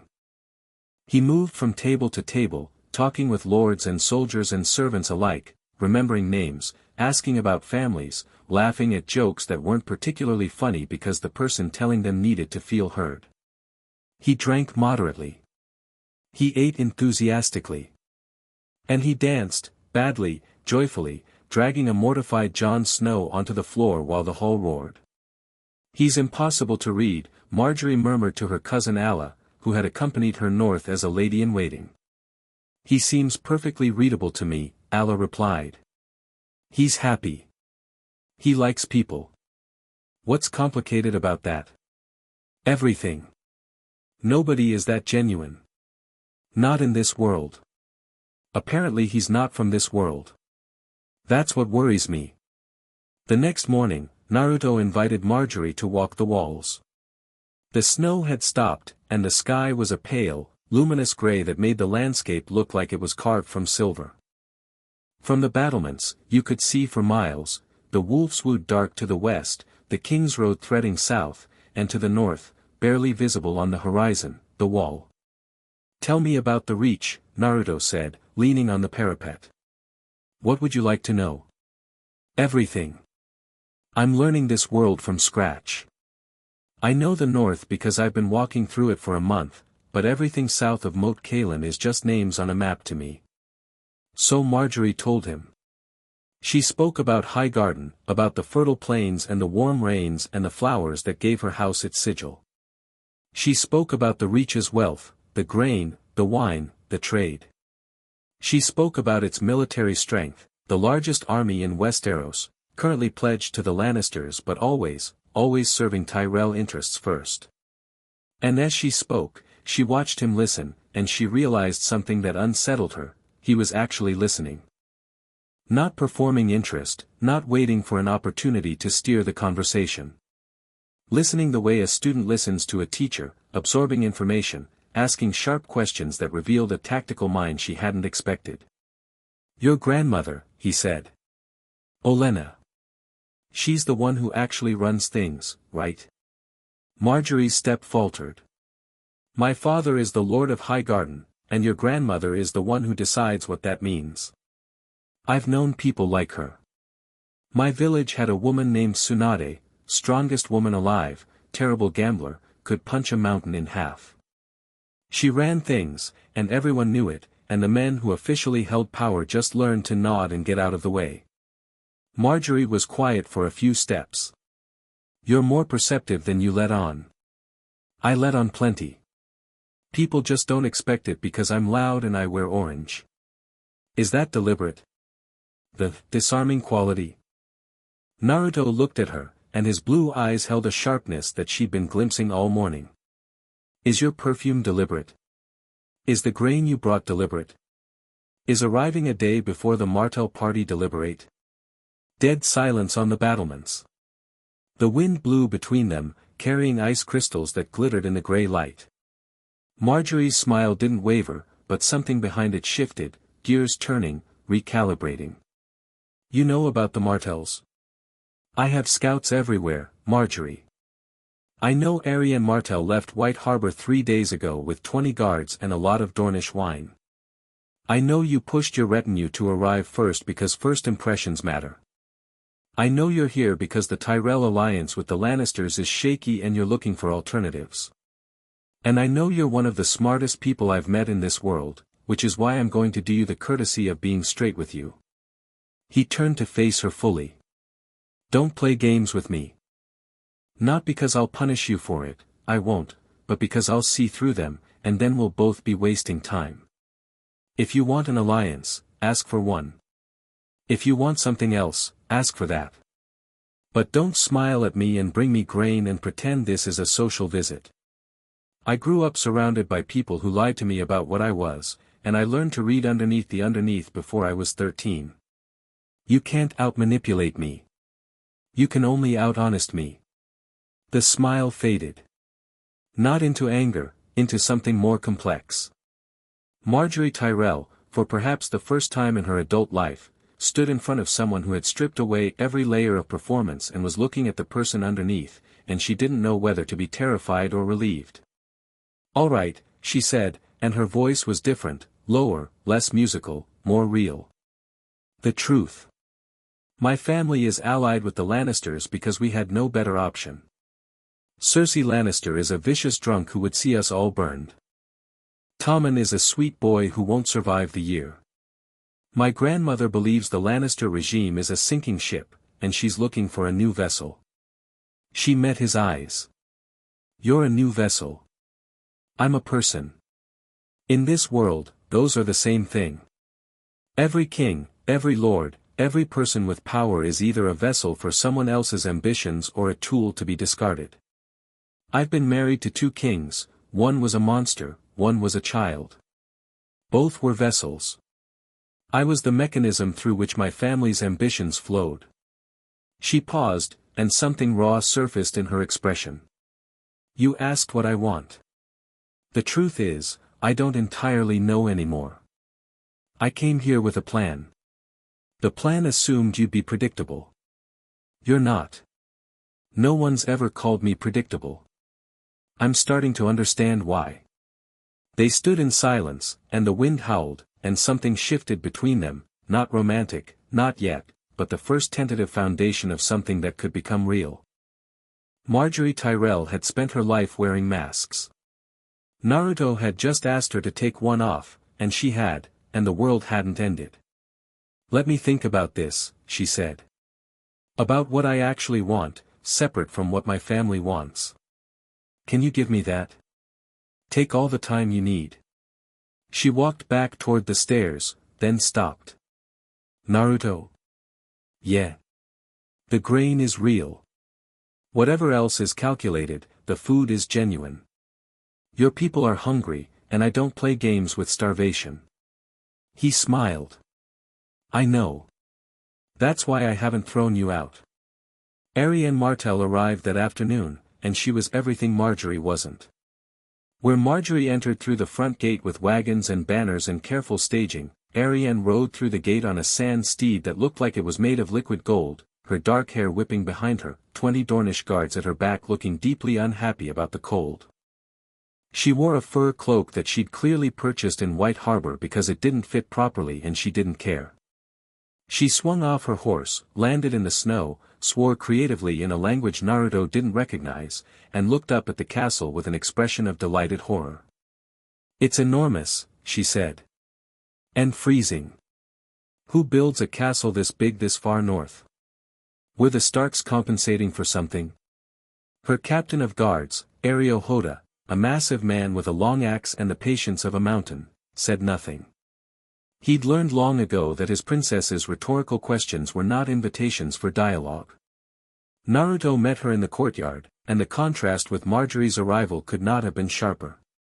Arianne saw him, walked straight up to him, looked him up and down with open, unapologetic assessment, and said, "You're younger than I expected. And blonder. Are all men from your world this bright? Are all women from Dorne this direct? Only the ones worth talking to." She extended her hand, not for a kiss, for a clasp, warrior style. He took it. Her grip was strong, her palm warm despite the cold, and she held on a beat longer than necessary while her dark eyes catalogued him with an intensity that was nothing like Marjorie's careful appraisal. Marjorie studied you. Arianne consumed you. Arianne Martell. Princess of Dorne. Heir to Sunspear. And absolutely furious at the weather. She released his hand. I've brought Dornish wine, Dornish silk, and a letter from my father expressing his interest in an alliance. The wine is the most important part. I'm beginning to agree. Come inside before your guards freeze. Over the meal he'd hastily organized, Naruto's clones could set a table in minutes. Arianne laid out her position with the kind of bluntness that made Marjorie, watching from across the hall, look quietly stricken. My Aunt Elia was married to Rhaegar Targaryen, Arianne said, not bothering to lower her voice. When the Lannisters sacked King's Landing, Gregor Clegane murdered her and her children. My uncle Oberyn went to King's Landing to seek justice and was killed for it. The Lannisters owe Dorne a debt that no amount of gold or apology can repay, and my father has spent 20 years planning how to collect. And I factor into that plan. You are the plan. Or you could be. She leaned forward, and there was fire in her eyes, not the calculated warmth of Marjorie's gaze but actual, burning conviction. Dorne has the army. The North, under you, has the power. Together, we could break the Lannister grip on the Seven Kingdoms and build something new. Something new like what? Like a world where men like Tywin Lannister don't get to murder families and call it politics. Naruto set down his cup. I met your type before. Back home, there was a kid, Sasuke. His whole family was killed, and he spent years consumed by revenge. It nearly destroyed him. It nearly destroyed everyone around him. Arianne's eyes narrowed. Are you comparing me to? I'm saying revenge is a poison that feels like medicine. I want the Lannisters to answer for what they've done. I want justice for your family. But I won't help you burn the world down to get it. I'm not asking you to burn the world. I'm asking you to fix it. There's a difference. In Dorne. Always. They stared at each other across the table, and the air between them crackled with something that had nothing to do with diplomacy. Naruto had felt this before, the collision of two strong wills, the moment where you either become enemies or allies and there's no in-between. He'd felt it with Sasuke, with Gaara, with every rival who'd eventually become a friend. I like you, he said. You're honest. Angry, but honest. Let's keep talking. Arianne smiled, and it was fierce and warm and entirely real. I like you too. You're the first king I've met who told me I was angry to my face. Get used to it. I say what I'm thinking. So do I. Then we'll either get along great or kill each other. In Dorne, those aren't mutually exclusive. Naruto barked a laugh, genuine, surprised, and Arianne's smile widened into something that transformed her face from merely beautiful to radiant. Across the hall, Marjorie Tyrell watched this exchange and felt something she hadn't felt in years, the cold prickle of genuine competition. The dynamics of Winterfell shifted overnight. Having two of the most politically significant women in Westeros under the same roof created a gravity well that pulled everything into its orbit. The Northern Lords, who had been focused on survival and defense, suddenly found themselves navigating a web of Southern politics that most of them were spectacularly unequipped for. Robert Glover fled to the training yard whenever Marjorie or Arianne entered the Great Hall. Lyanna Mormont, by contrast, followed both women around with the intensity of a student at a master class, absorbing every word and every gesture. They're both trying to marry him, Lyanna told Jon bluntly during a meal where Marjorie and Arianne had arranged themselves on either side of Naruto like elegant bookends. They're trying to forge alliances, Jon corrected. Through marriage. Same thing. It's more complicated than that. No, it isn't. They want him because he's powerful, and in this world, powerful men are the best protection a family can have. The difference is that the Tyrell woman wants an asset and the Dornish woman wants a partner. She speared a piece of venison with her knife. I haven't decided which is worse. Jon looked at the 10-year-old girl delivering political analysis sharper than anything he'd heard from the maesters. You're terrifying, you know that. Good. Naruto, for his part, handled the situation with the equanimity of someone who had spent his formative years around Sakura and Ino's rivalry, which had involved considerably more property damage. He gave neither woman preferential treatment. He met with Marjorie in the mornings to discuss trade and southern politics. He met with Arianne in the afternoons to discuss military strategy and the Lannister threat. He ate with both of them in the evenings and made no secret of the fact that he found both of them interesting, intelligent, and attractive. You're not choosing, Arianne said one afternoon, 3 days into her stay, as they walked through the wolfswood outside the castle. She'd borrowed a proper northern fur cloak and still looked like she was slowly dying of cold, but she refused to go back inside. I'm not choosing what? Between us. The Tyrell girl and me.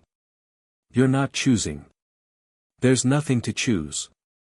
You're both here as diplomats representing your families. Whatever personal stuff is happening, and yeah, I know it's happening, I'm not blind, doesn't change the political reality. In Dorne, the personal is the political. Every alliance is sealed in bed. Every peace treaty has a wedding attached.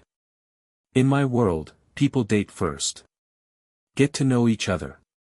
Figure out if they actually like each other before making it a state affair.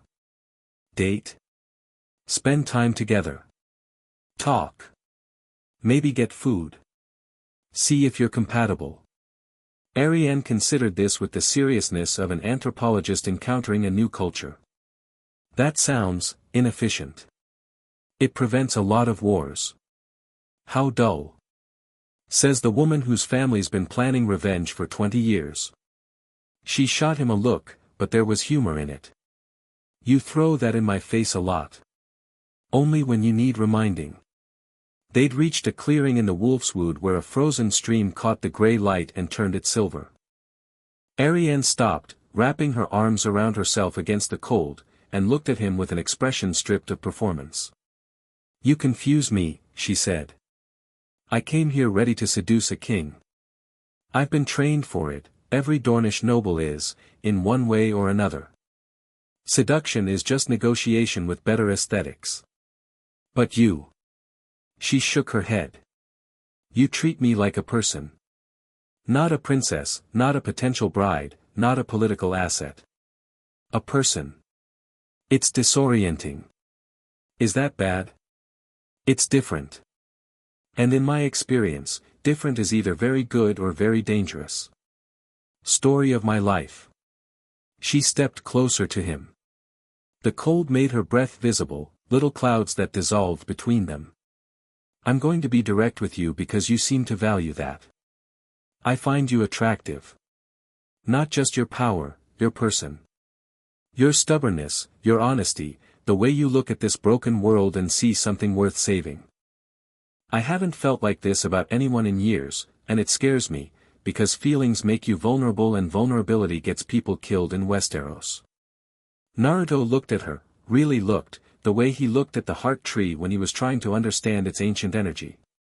He saw a woman who had been raised in a world of snakes and scorpions and had grown a shell to match, but underneath that shell was someone who burned with a passion that reminded him of himself.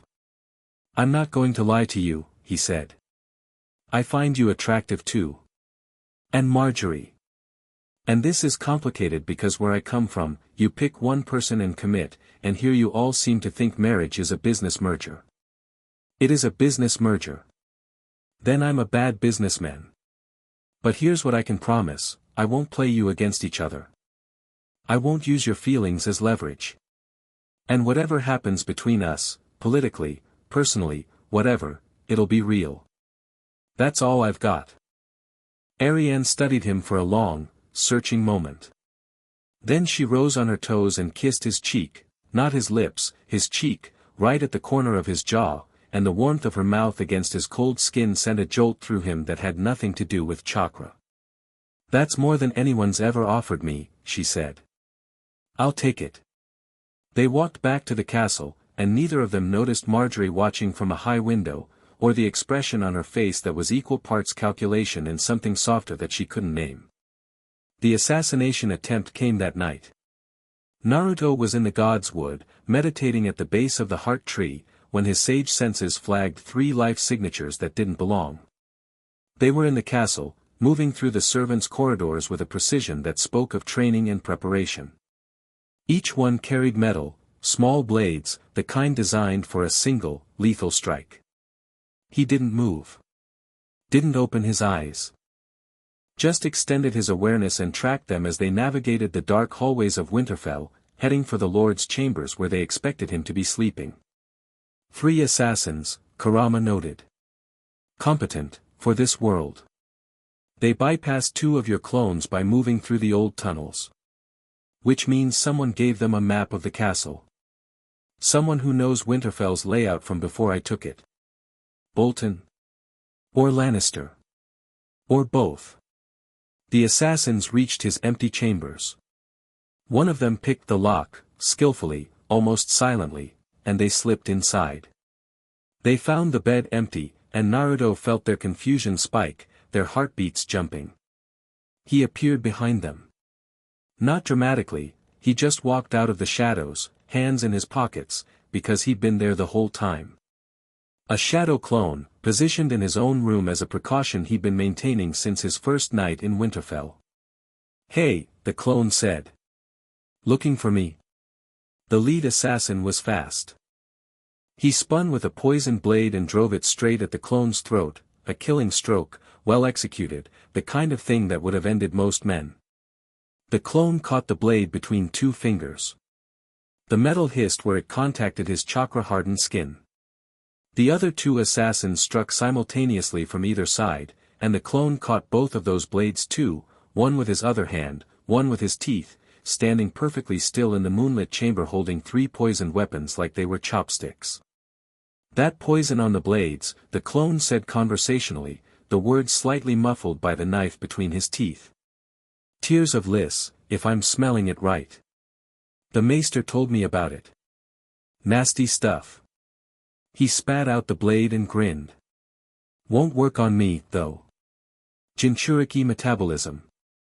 I could drink a barrel of your poisons and get a slight headache. The assassins tried to run. They made it about 4 steps. The clone put all 3 of them on the ground with precise strikes to nerve clusters, a technique Hinata had shown him, adapted from the gentle fist style, designed to immobilize without permanent damage. They collapsed in a tangle of black clothing and poisoned steel, conscious but unable to move. The real Naruto arrived 30 seconds later, walking through the door with the casual pace of someone who had been kept informed of the situation by his clone's shared consciousness. Nice catch, he told his clone. Thanks, boss. The clone dispersed. Naruto crouched beside the lead assassin, a lean man with a face designed for forgetting, average in every way, which was the point. So. Who sent you? The man said nothing. His jaw was set, his eyes flat and professional. I could find out the hard way. I have a friend who can read minds, well, I had a friend who could, in my world. I can't do that, but I can do this. He placed a hand on the man's chest and sent a gentle pulse of chakra through his system, reading his physical state the way a medicine would. Elevated heart rate. Stress hormones. And in his bloodstream, a secondary poison, a failsafe, designed to kill the assassin if he was captured. Naruto's hand glowed green, a basic medical technique, nowhere near Sakura's level but enough, and he neutralized the failsafe poison with a targeted burst of healing chakra. The assassin's eyes widened as he felt the death sentence in his blood dissolve. There, Naruto said. Your backup plan is gone. You're not dying tonight. So let's try again, who sent you? The man swallowed. The removal of the suicide poison had done what no threat could, it had shattered the framework of his mission. He was supposed to kill or be killed. The possibility of surviving hadn't been part of the plan, and it left him adrift. Cersei, he whispered. Queen Cersei. Through the old Bolton networks. Not Tywin. The Hand didn't know. The Queen acted alone. Naruto sat back on his heels. That was interesting. Tywin had sent an invitation to a summit, a political approach. Cersei had sent killers, a direct approach. Father and daughter working at cross purposes, which meant the Lannister machine wasn't as unified as it appeared from outside. Here's what's going to happen, Naruto told the assassin. You and your friends are going to a cell. You'll be fed, you won't be tortured, and when I'm done dealing with the political fallout, you'll be released to go wherever you want. If you go back to Cersei, tell her I said hi. And tell her that the next batch she sends will be just as pointless. He called for guards. The assassins were taken away, and Naruto stood in his chamber, looking at the 3 poison blades laid out on his desk. Word spread through the castle by morning, because of course it did. The story got bigger with each telling. By breakfast, the version circulating through the kitchens had Naruto catching 12 poison blades while juggling and telling jokes. He didn't bother correcting it. In Westeros, reputation was armor, and an inflated reputation was better armor. Marjorie sought him out before the morning meal, finding him in the great hall, and her face was pale with a fury that surprised him. Cersei sent assassins, she said, not a question. 3. Poison specialists. They were competent. They were brazen. An assassination attempt under a host's roof, even Cersei should know better. This is a violation of every law of hospitality, every convention of Marjorie. He held up a hand. I caught the knives. Literally. Nobody's hurt. And now I know something I didn't know before. Cersei is scared enough to act independently of her father, which means the Lannister coalition is cracking. Marjorie stared at him. You're not angry. I'm a little annoyed. They interrupted my meditation. You should be furious. You should be sending armies south. You should what? Start a war because a scared woman sent 3 guys with knives who couldn't scratch me. The best revenge against an assassination attempt is making it irrelevant. He poured 2 cups of tea. He'd finally gotten the kitchen staff to figure out a reasonable approximation of green tea, and it was one of his prouder achievements. Sit. Drink. Let me worry about Cersei. Marjorie sat. She took the tea. And for the first time, looking at Naruto across the table in the morning light, she felt something crack inside her own defenses. Not the calculated interest she'd arrived with. Not the strategic appreciation of his power. Something simpler. Something terrifyingly sincere. He'd had knives thrown at him in the dark, and his first concern was making tea. You're not real, she murmured. I get that a lot. Ariane's reaction was different. She found Naruto in the training yard after breakfast, where he was putting a group of northern soldiers through their paces. She walked up, grabbed his arm, and pulled him aside with a strength that surprised them both. Who sent them? Cersei. On Tywin's orders? Independently. The assassin said Tywin didn't know. That tracks. Tywin is a chess player. He doesn't flip the board before the game is over. Cersei is a child with a torch. Ariane's grip on his arm tightened. This changes the summit. You can't go south now. It doesn't change anything. I was always going to the summit. They tried to kill you. They tried. They failed. Spectacularly. And now everyone knows they tried and failed, which makes me look invulnerable and makes the Lannisters look desperate. From a political standpoint, this assassination attempt was the best thing that could have happened. Ariane opened her mouth, closed it, and opened it again. You're insane. Probably. But I'm also right. She let go of his arm, but she didn't step back. They were standing close enough that he could see the golden flecks in her dark eyes, the pulse jumping in her throat. If you die at that summit, she said quietly, Dorne loses its best chance at justice in 20 years. I'm not going to die. I literally cannot overstate how difficult it would be to kill me. You're mortal. Everyone's mortal. I'm mortal in the same way a hurricane is mortal. Technically true, practically irrelevant. A smile fought its way onto her face despite her anger. You're the most arrogant man I've ever met. It's not arrogance if you can back it up. That's what all arrogant men say. And are all of them carrying a sentient demon fox in their gut that makes them functionally immortal? She paused. A what? He hadn't told them about Kurama. Not in detail, not the full story. The shadow clones, the chakra techniques, the sage mode, those were visible, demonstrable, easy to accept. But the 9 tails. That was something else. Something personal. Come with me, he said. There's something I should show you. He brought both of them, Marjorie and Arianne, to the God's Wood. It was the first time they'd been in the same space without a table between them, and the tension was palpable. Marjorie stood with her hands folded, composed and watchful. Arianne stood with her arms crossed, defiant and curious.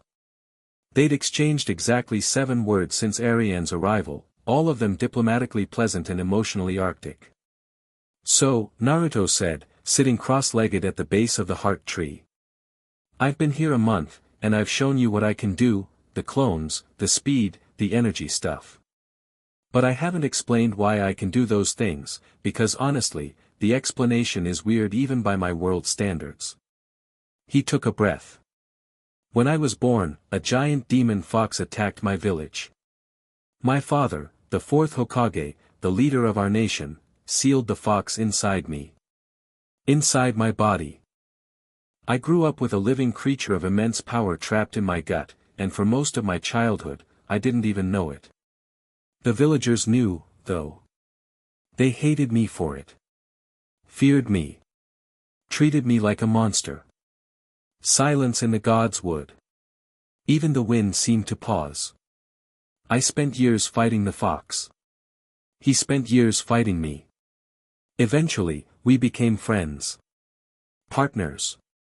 His name is Kurama, and he's the reason I survived a war that killed thousands of people who were stronger, smarter, and more experienced than me. He placed a hand on his stomach. He's awake right now. He can hear everything I say. And he wants me to tell you that he thinks you're both, and I'm quoting here, distractingly attractive for a species that can't even sense chakra. I said no such thing, Kurama growled. You were thinking it. I was thinking they're adequate specimens. Don't embellish. He's being modest, Naruto told the women. Marjorie and Arianne looked at each other, really looked, for the first time, and what passed between them wasn't rivalry. It was the shared bewilderment of 2 highly intelligent women confronting something that didn't fit any framework they possessed. You have a demon inside you, Marjorie said slowly. A chakra construct in the shape of a giant fox with 9 tails.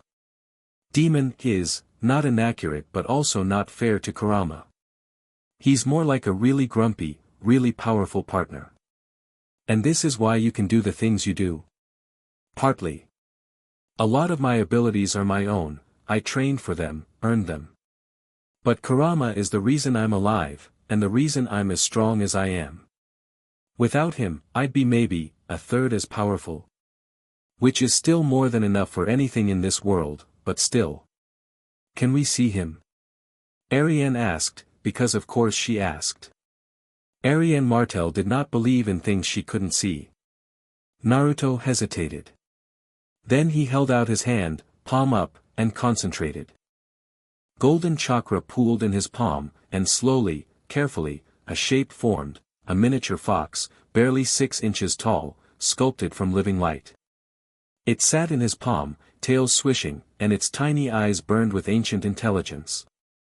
That's him. Well, a tiny projection.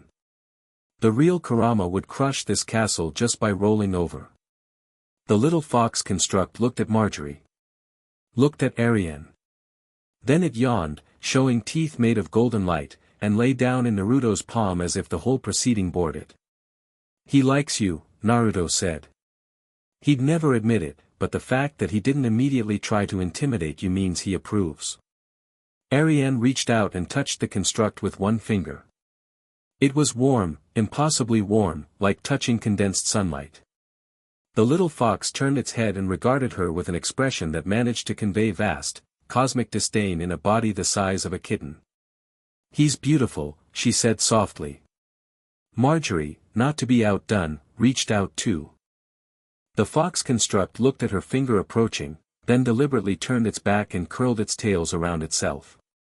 "He's also rude, apparently," Marjorie said, but she was smiling. Naruto let the construct dissolve and looked at both women. "I showed you this because you're both here, both trying to figure out what I am and what I'm worth. And the answer is, I'm a kid from the wrong side of the tracks who had a demon sealed inside him and decided to save the world anyway. I'm not a chess piece. I'm not a vessel. I'm a person, and if you want to be part of what I'm building here, it has to be on that basis." "What are you building?" Marjorie asked. "I don't know yet. Something better. Something where people don't get murdered at weddings and children don't starve while lords feast and the dead don't march on the living because the living are too busy fighting each other to notice." "That's idealistic," Marjorie said. "That's insane," Ariane said. "Yeah," Naruto agreed. "That's kind of my thing." The god's wood was quiet. The heart tree's leaves rustled. And two women from opposite ends of a continent, raised in different worlds within the same world, looked at this impossible man from an impossible place and felt, independently and simultaneously, the same terrifying realization: this wasn't about politics anymore. It might never have been. The days before the summit passed in a blur of preparation and politics. Naruto's clones ran constant intelligence operations, tracking Lannister troop movements, monitoring the King's Road, mapping every possible route to the proposed meeting site, a castle called Harrenhal, the largest and most ruined fortress in Westeros, chosen for its neutrality and its size. The northern lords were divided on the summit.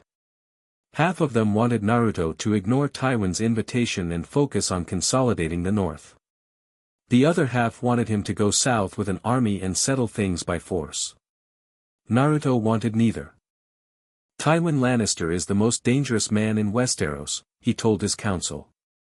"Not because of his army, I could beat his army. Because of his mind. And you don't defeat a mind by avoiding it or overwhelming it. You defeat it by understanding it. Or you could just kill him," Tormund suggested. "I'm not killing a man who sent me a dinner invitation. That sounds like a you problem." The morning he was set to leave, Marjorie intercepted him in the courtyard. She'd changed. Not outwardly, she was still beautiful, still composed, still wearing the armor of a southern lady. But something in her eyes was different. Softer. More uncertain. The mask hadn't come off, not entirely, but it had cracked, and what leaked through was something human and vulnerable. "Be careful," she said. "Tywin Lannister doesn't make mistakes. Neither do I." "That's not," she stopped herself. Took a breath. "I'm not saying this as a Tyrell. I'm saying this as someone who has seen good men walk into rooms with Lannisters and not walk out.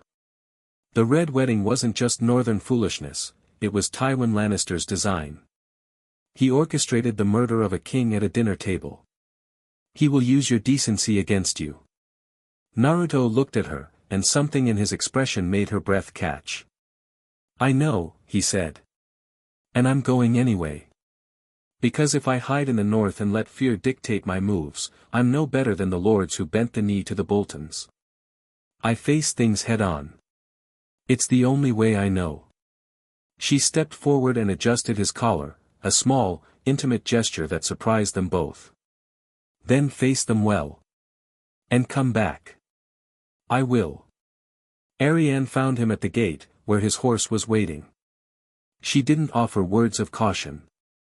She offered a small knife, Dornish steel, curved, with a hilt wrapped in orange leather. "My uncle Oberyn carried one like it," she said. It didn't save him. But it reminded him who he was fighting for. Naruto took the knife. Turned it over. The orange leather was too bright, too loud, too him for it to be a coincidence. She'd had it made. For him. In the few days she'd been here. "Thank you," he said, and meant it more than the words could carry. "Don't thank me. Come back alive and thank me then." He tucked the knife into his belt and swung onto his horse. He'd learned to ride in the past weeks, because some things in Westeros couldn't be done at shinobi speed without terrifying everyone in sight.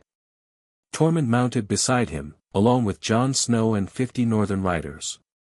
A small party by southern standards. By Naruto's standards, it was 50 more people than he needed. They rode south.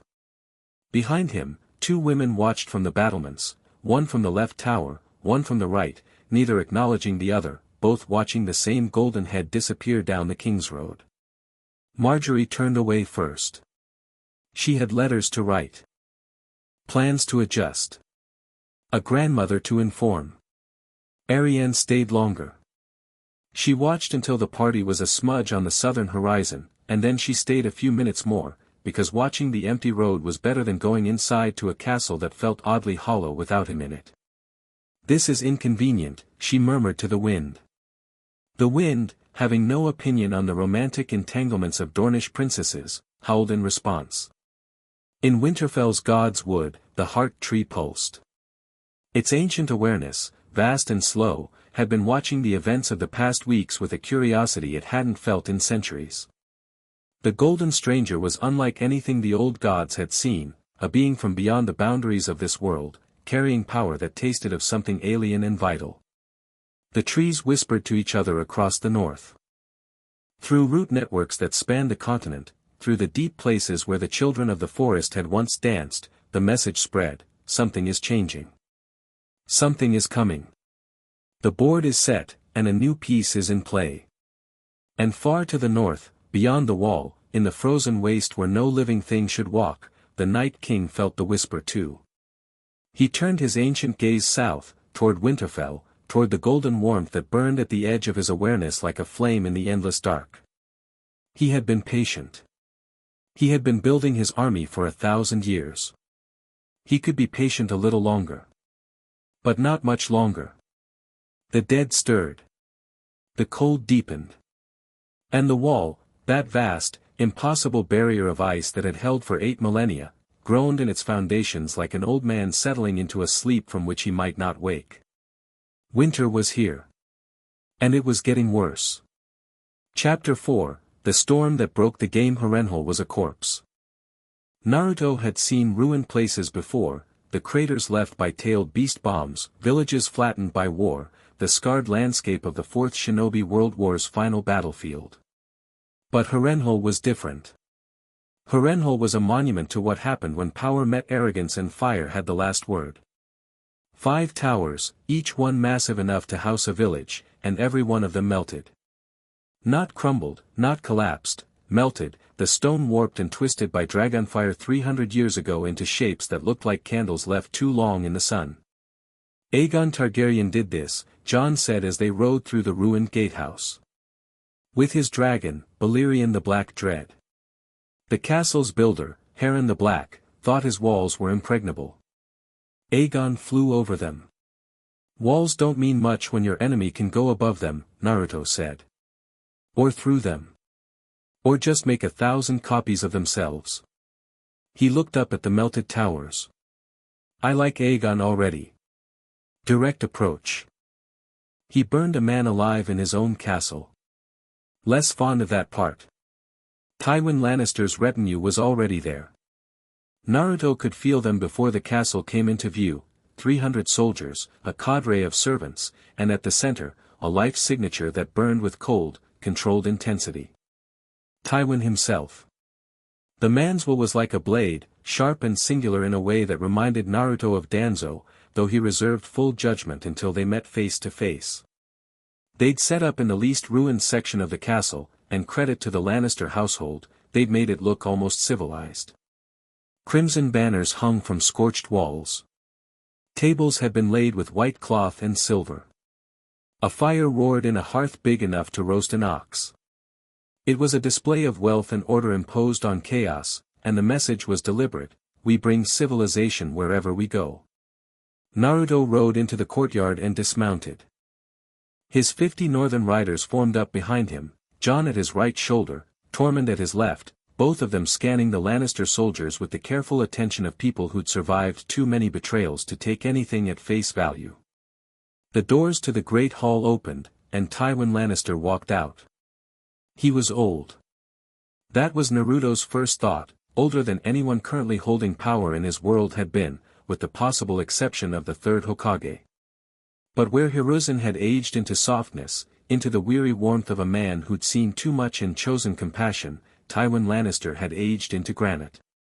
Tall, lean, with a shaved head and a close-cropped golden beard gone mostly white, and eyes that held the particular emptiness of someone who had burned away everything unnecessary: kindness, doubt, mercy, and kept only the machinery of power.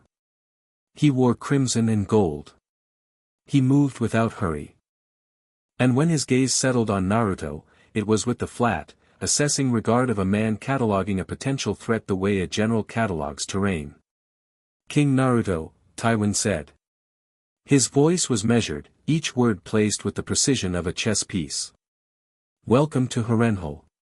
I trust the journey was uneventful." "Mostly." "Nice place you've picked." "Very, melted. I find it instructive. A reminder of what happens to men who believe their walls will protect them." "Is that directed at me?" "It's directed at everyone." They stood 10 feet apart in the courtyard of a ruined castle, and the air between them hummed with the weight of what this meeting represented. Every soldier on both sides was rigid with tension. Jon's hand rested on the pommel of his sword. Even Tormund had stopped talking, which was the clearest possible sign that the situation was serious. Naruto smiled. "Easy, open, genuine. Lord Tywin. I've heard a lot about you. I'm told you're the smartest man in Westeros. I'm told you're also the most ruthless. I'm looking forward to finding out which one matters more." Something flickered behind Tywin's eyes, not surprise, exactly, but a recalculation. He'd been prepared for a barbarian warlord, or a naive idealist, or some combination of both. Instead, he was looking at a young man who smiled like sunshine and spoke like a scalpel. "Come inside," Tywin said. "We have much to discuss." The great hall of Harrenhal dwarfed even Winterfell's. The melted walls rose to dizzying heights, and the shadows in the corners felt alive, as if the ghosts of Harren the Black and his sons still lingered in the stone. Tywin sat at one end of a long table, flanked by advisors, a thin man Naruto's senses flagged as nervous and scheming, Highborn, he'd later learn, and 2 Lannister knights in full armor. Naruto sat at the other end, with Jon and Tormund. Between them, wine, food, and the unspoken understanding that this was a negotiation where the stakes were the future of a continent. "I'll be direct," Tywin began, "since I'm told you prefer directness. You have declared yourself king in the north, in defiance of the Iron Throne. You have driven out the Boltons, who held the north in the crown's name. You have harbored wildlings south of the wall, armed and organized them, and integrated them into your forces. By any measure, these are acts of rebellion. By any measure, the Boltons were monsters who were put in power by your family after you helped murder the last king in the north at a wedding. So let's not throw around words like rebellion, as if the status quo was something worth defending." A muscle twitched in Tywin's jaw. Barely perceptible, but Naruto caught it. "The Red Wedding was a regrettable necessity," Tywin said. "Robb Stark's rebellion threatened the stability of the realm. Thousands would have died in a prolonged war. I ended it quickly. You ended it by butchering a boy and his mother at a feast where they were supposed to be protected by guest right. In my world, we have a word for that. Several words, actually, and none of them are complimentary. Your world." Tywin leaned forward slightly. "Tell me about your world. You claim to be from another dimension. I've received reports from multiple sources confirming abilities that should be impossible, duplicating yourself, destroying White Walkers, feats of strength beyond any human capacity. I want to understand what I'm dealing with. Why? So you can figure out how to control it. So I can determine whether you're a threat to the realm or an asset. I'm both. Or neither. Depends on the realm. Tywin studied him. Naruto could feel the old man's mind working, gears turning behind those pale green eyes, running calculations, testing models, trying to fit this anomaly into a framework that had served him for 40 years. I'm going to tell you something that might surprise you, Naruto said, leaning back in his chair. I don't want the Iron Throne. I don't want to rule the Seven Kingdoms. I don't want to march south and conquer your cities and sit on your big pointy chair.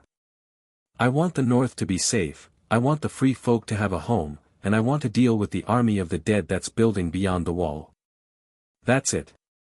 No one who holds power wants only to hold what they have. It's human nature to reach for more. Maybe that's true for humans in this world. But I'm not from this world, and where I come from, the strongest leaders protect rather than expand. My teacher, Jiraiya, once told me that the truest measure of a leader isn't how much territory they control, it's how many people sleep safely because of them. Your teacher sounds like a fool. He was the wisest man I ever knew. And the bravest. He died protecting people who didn't even know his name. Silence at the table. Jon was watching the exchange with the focused intensity of a man watching a sword fight, tracking each thrust and parry. Tormund was doing the same, but his hand had drifted below the table to rest on the axe at his belt. Tywin stood. He walked to a window, one of the few that still had glass, and looked out at the ruined courtyard below. His soldiers moved in ordered patterns, their crimson cloaks bright against the grey stone. I've been Hand of the King for 2 reigns, he said, his back to Naruto. I've held this realm together through civil war, rebellion, and the madness of a Targaryen king.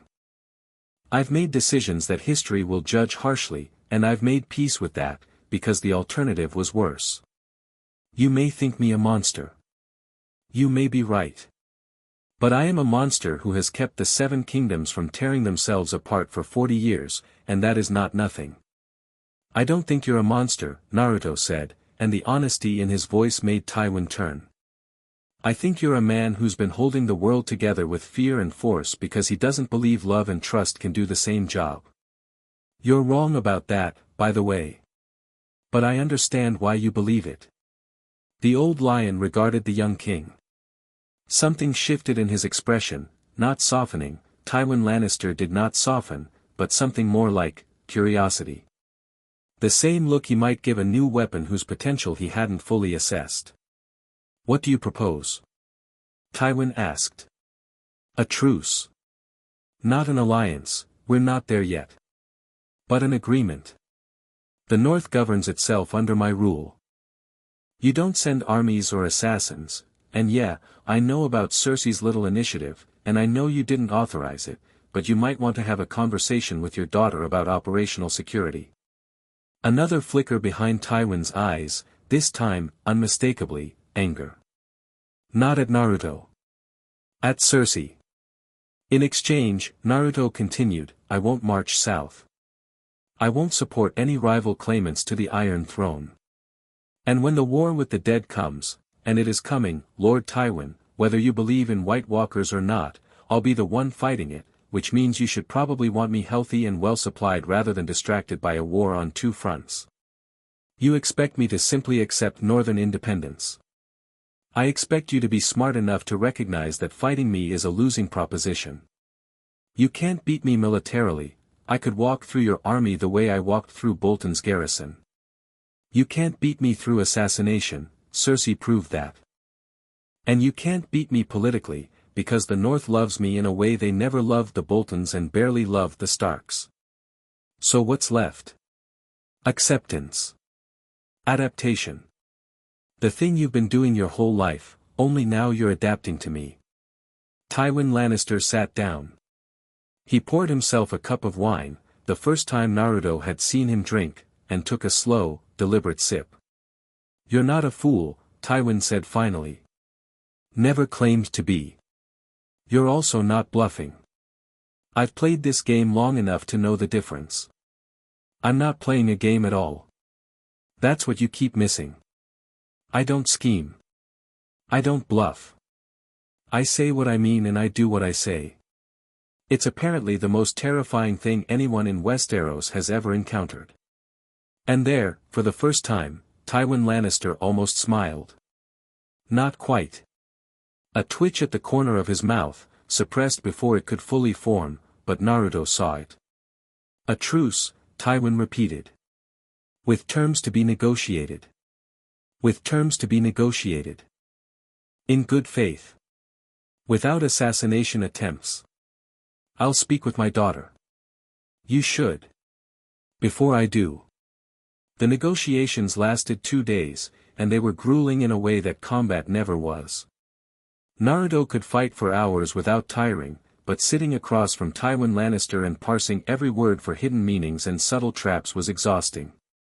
The old man was brilliant, genuinely, formidably brilliant, and every concession came wrapped in conditions, every agreement contained escape clauses so elegantly worded that you'd miss them if you blinked.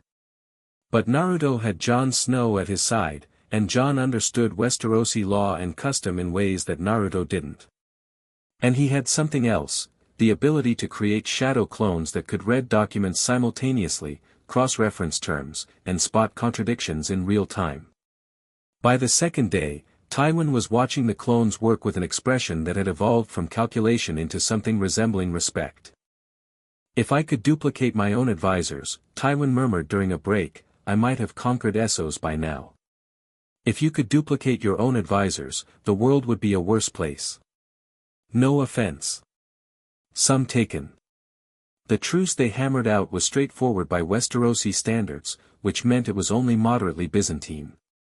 The North would be self-governing under Naruto's rule, with no tribute to the Iron Throne. Trade between North and South would continue.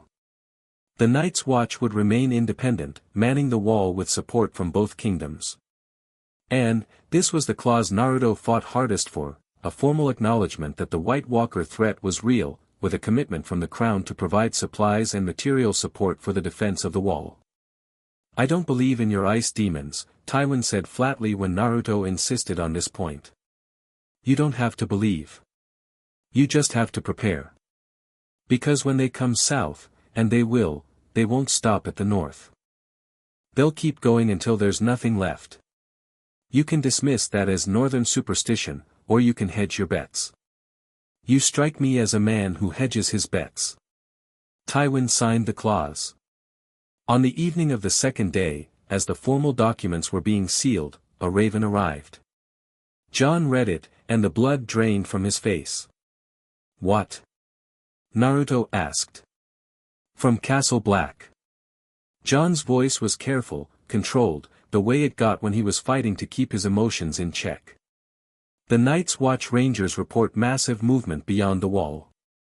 The dead are gathering at Hardhome, a settlement on the coast, 2 days north of Eastwatch by the sea. Thousands of whites. Dozens of walkers. And he swallowed. Something else. Something the Rangers have never seen before. They're calling it the Night King. The room went silent. Even Tywin, who didn't believe in White Walkers, could read the fear on Jon Snow's face and recognize it as genuine. How long? Naruto asked. Days. Maybe a week. The ranging party barely escaped. They say the dead are massing for a march on the wall. Naruto stood. The chair scraped back, and every person in the room felt the shift. The casual, cheerful king was gone, and in his place was something older, something forged in war. His eyes had changed, the blue deepening into something that carried echoes of gold, and the air around him thickened with an energy that made the candles flicker and the hairs on every arm stand straight. Lord Tywin, he said, and his voice carried a weight that had nothing to do with volume. You wanted proof that the threat is real. You're about to get it. I'm going north. If you're smart, you'll send men to the wall. Not because I'm asking, because if I fail, they're coming for you next. Tywin looked at the young king, really looked, the way a craftsman examines a blade to determine if it will hold, and said, I'll send what I can. But I want my own observers at the wall. If this threat is real, I want Lannister eyes on it. Done. Jon, send ravens. To Winterfell, to every northern holdfast, to the wall. We march north at dawn. You just got here, Tormund protested. And now we're leaving. The dead don't wait for politics to finish. Tormund grinned. Now that's a king worth following. They rode north at a pace that would have killed lesser horses, and Naruto's clones ran ahead, leapfrogging through the countryside, relaying information back in a chain that functioned like a telegraph system. The picture they assembled was grim. The army of the dead had consolidated at Hardhome, the ruins of a free folk settlement on the coast of the Shivering Sea. Naruto's scouts estimated over 100,000 whites, bolstered by at least 50 White Walkers. And at their center, a presence so cold and vast that even Naruto's long-range sensory clones could barely look at it without their consciousness recoiling. The Night King. That thing is old, Kurama said as Naruto processed the clones' reports during a brief rest stop. Not old like the trees. Old like the concept of winter itself given form. It's not alive the way we understand life. It's a force of nature that learned to think. Stronger than Kaguya. Different. Kaguya was power without wisdom. This thing is patience made flesh. It's been building for thousands of years, adding to its army one corpse at a time. It doesn't fight, it accumulates. Then we stop it from accumulating. Just like that. Just like that. They reached Winterfell in 3 days, a journey that should have taken 2 weeks, pushed to impossible speed by Naruto's stamina and the northern horse's desperate courage. The castle was already mobilizing when they arrived.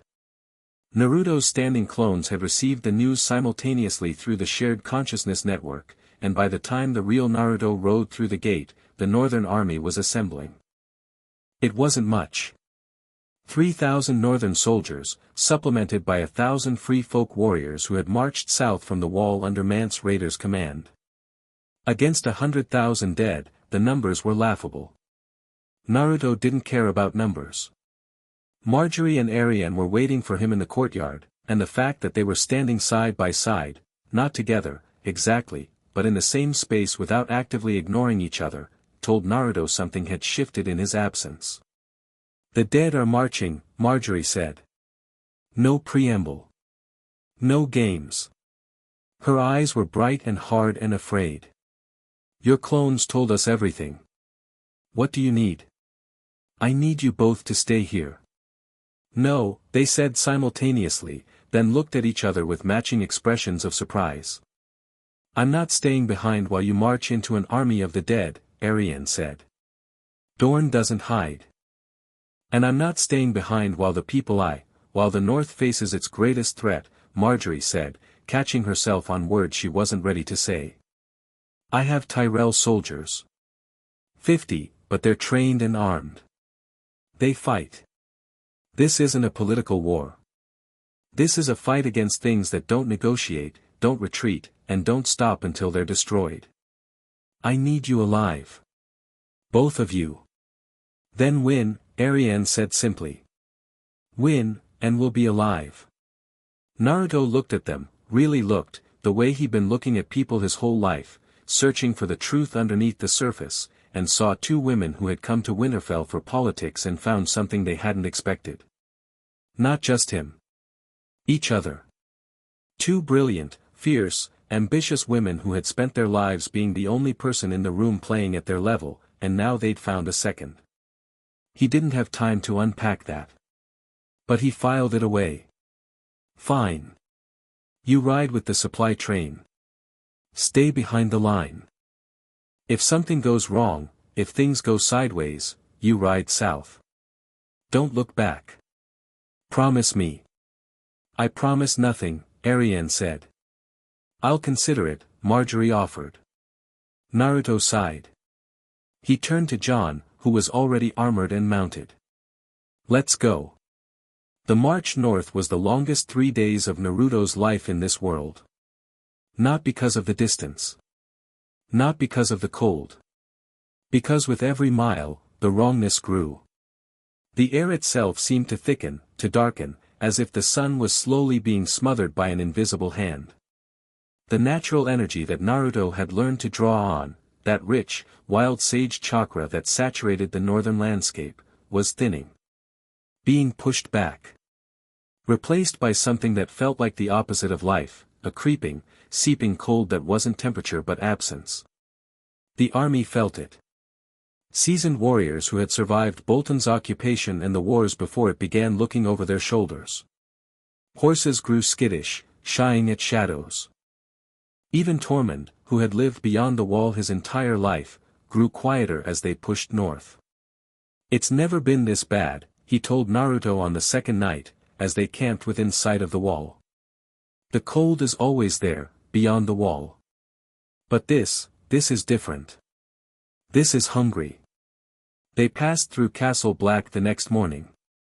The night's watch had been reinforced by the free folk settlers, and the garrison, now nearly 5,000 strong, was on full alert. Edison Tollitt, whom Jon had left in command, met them at the gate with a face like curdled milk. "They're at Hardhome," Ed said. "Our last scouts reported the sea itself is freezing. Not normal ice. Unnatural ice, spreading out from the shore like it's reaching for something. And the dead, they're not just standing there. They're forming up. Ranks. Columns. Like an army." "Because they are an army," Jon said. "The Night King is organizing them," Naruto added, and every eye turned to him. "He's not just raising dead, he's commanding them. Coordinating. This isn't a horde. It's a military campaign." They passed through the tunnel in the wall, and the world changed. Beyond the wall, winter had teeth. The cold hit them like a physical force, and the landscape, already harsh, had transformed into something alien. The trees were coated in ice so thick they looked like crystal sculptures. The ground was frozen solid, the snow packed into a surface as hard as stone. And the sky was wrong. Too dark, too low, the clouds churning with a sickly green-gray light that cast no shadows because there was no sun. Naruto moved to the front of the column and stopped, closing his eyes. He entered sage mode, and the information that flooded in nearly buckled his knees. They were everywhere. The dead were not just at Hardhome. They were spread through the forests, through the valleys, through the frozen rivers and the dead villages. Tens of thousands of whites, moving in loose formations, converging on a point roughly 8 miles north of the wall. And at the center of that convergence, surrounded by his White Walker lieutenants, was the Night King. Naruto had sensed powerful beings before. He'd felt the Ten-Tails. He'd felt Kagaya's dimensional chakra. He'd stood in the presence of the Sage of Six Paths himself. The Night King was different from all of them, but he was comparable, and that was enough to make Naruto take notice. The creature's presence was like a hole in the world. Not darkness, darkness was just the absence of light. This was the absence of everything. Warmth, life, hope, meaning, all of it drained away in the Night King's vicinity, leaving only cold and silence and the terrible patience of something that had been waiting since before human memory. "He knows we're here," Kurama said. "He felt us the moment we crossed the wall. He's been watching." "Good. I want him to watch. I want him to see what's coming." Naruto turned to his army. 4,000 men and women, standing in the frozen waste, their breath making clouds in the killing cold. Jon Snow. Tormund Giant's Bane. Mance Rayder. Lyanna Mormont, who had refused to stay behind and was armored in plate too big for her. The Northern Lords. The Free Folk. The Night's Watch. A ragged, mismatched, beautiful army of people who had chosen to be here because someone had to. "Listen up," Naruto said, and he didn't need to shout. He pushed chakra into his voice, not aggressively but warmly, letting the golden energy carry his words to every ear. What's ahead of us is the worst thing this world has ever faced. An army of the dead, led by something ancient and terrible. They don't feel pain. They don't feel fear. They don't stop. He paused, letting that sink in. But we have something they don't. We have each other. We have the choice to be here, to fight for the living, to stand against the dark because standing is what living people do. I've fought wars. I've faced things that should have killed me 100 times over. And every time, every single time, the thing that saved me wasn't power. It was people. Friends who fought beside me. Rivals who pushed me to be better. Strangers who became family because we faced the impossible together. His chakra cloak flickered to life, not the full transformation, just a shimmer of golden light that spread through the army like a wave, touching every person, and where it touched, the cold receded. Warmth flooded through frozen limbs. Exhaustion lifted. Fear didn't disappear, fear was useful, fear kept you alive, but it shrank, compressed into something manageable, something that could be carried rather than crushed under. I can't promise everyone will come back. But I can promise that I will fight harder than anything the dead have ever faced, and I will protect as many of you as I can with everything I have. That's my ninja way. That's who I am. He drew Ariane's knife from his belt, the small curved blade with the orange hilt, and held it up so it caught the sickly light. For the living. For the living, 4,000 voices answered, and the sound rolled across the frozen waste like thunder. They marched. The dead came to meet them. The first wave appeared at the tree line, whites pouring from the forest like water through a broken dam. Hundreds, then thousands, a tide of frozen corpses animated by malice, their blue eyes the only points of color in the gray-white landscape. They moved faster than the living expected, faster than dead things should, driven by the Night King's will. Formation. Jon shouted, and the army locked shields, a defensive wall of steel and wood and desperate courage. Naruto didn't wait. He stepped in front of the army, placed his hands together in the cross-shaped seal, and the world changed. Shadow clones materialized in a cascade that shook the ground. Not 100. Not 1,000. 5,000 Naruto Uzumaki shadow clones appeared in the frozen waste, each one solid, each one blazing with chakra, each one grinning with the particular joy of someone who had been born to fight and had never stopped loving it. The clones hit the white army like a tidal wave hitting a sandcastle. Each one was individually stronger than any warrior in Westeros, and there were 5,000 of them, moving in coordinated waves that tore through the ranks of the dead with surgical precision. Whites exploded. Frozen bodies shattered. The ground churned with fragments of the dead as Naruto's army of himself carved a path through the horde. Behind them, the real army surged forward. Jon Snow led the charge, Longclaw singing through the air, and when the Valyrian steel connected with a white, the creature burst into flames. The Night's Watch followed, then the Northern Lords, then the free folk with their crude weapons and boundless ferocity. Tormund fought like a man possessed, his sword in one hand and an axe in the other, bellowing wordlessly as he cut a path through the dead. Naruto's clones didn't just fight, they protected. Every time a living soldier was overwhelmed, a clone was there, pulling them back, creating space, interposing a chakra-strengthened body between the living and the dead.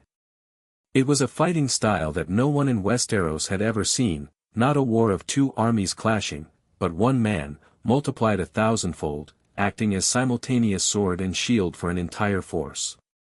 The first wave broke. The dead fell, truly dead, their animating force shattered by Naruto's clones and the Valyrian steel of the Night's Watch. But there was no time to celebrate, because the second wave was already coming, and this one brought White Walkers. 12 of them, riding through the mass of whites on dead horses, their ice blades raised. Each one was a nexus of cold power, and the whites near them fought harder, moved faster, as if the walkers were amplifiers for whatever dark magic drove the dead. Naruto went to meet them personally. He activated Kurama's chakra cloak, full power, the golden transformation that had broken the war in his world. The cloak erupted around him like a sunrise, golden light flooding the battlefield, and the cold recoiled. Ice melted. Snow evaporated. The frozen ground steamed where he walked, and the wights in his path didn't just die, they ignited, the golden chakra so antithetical to their animating force that they combusted on contact. The first walker met him with a downward strike of its ice blade. Naruto caught the blade, snapped it, grabbed the walker by the face, and poured yang chakra directly into its crystalline core. The creature screamed, a sound like shattering glass amplified to the volume of a thunderclap, and exploded into glittering fragments. The wights it controlled dropped like puppets with cut strings. The second and third walkers attacked simultaneously. Naruto formed a Rasengan in each hand and drove them into the walkers' chests. The spinning spheres of chakra tore through their ice armor like drill bits through snow, and the walkers detonated, their death cry harmonizing into a chord that made the living soldiers cover their ears. 9 walkers left.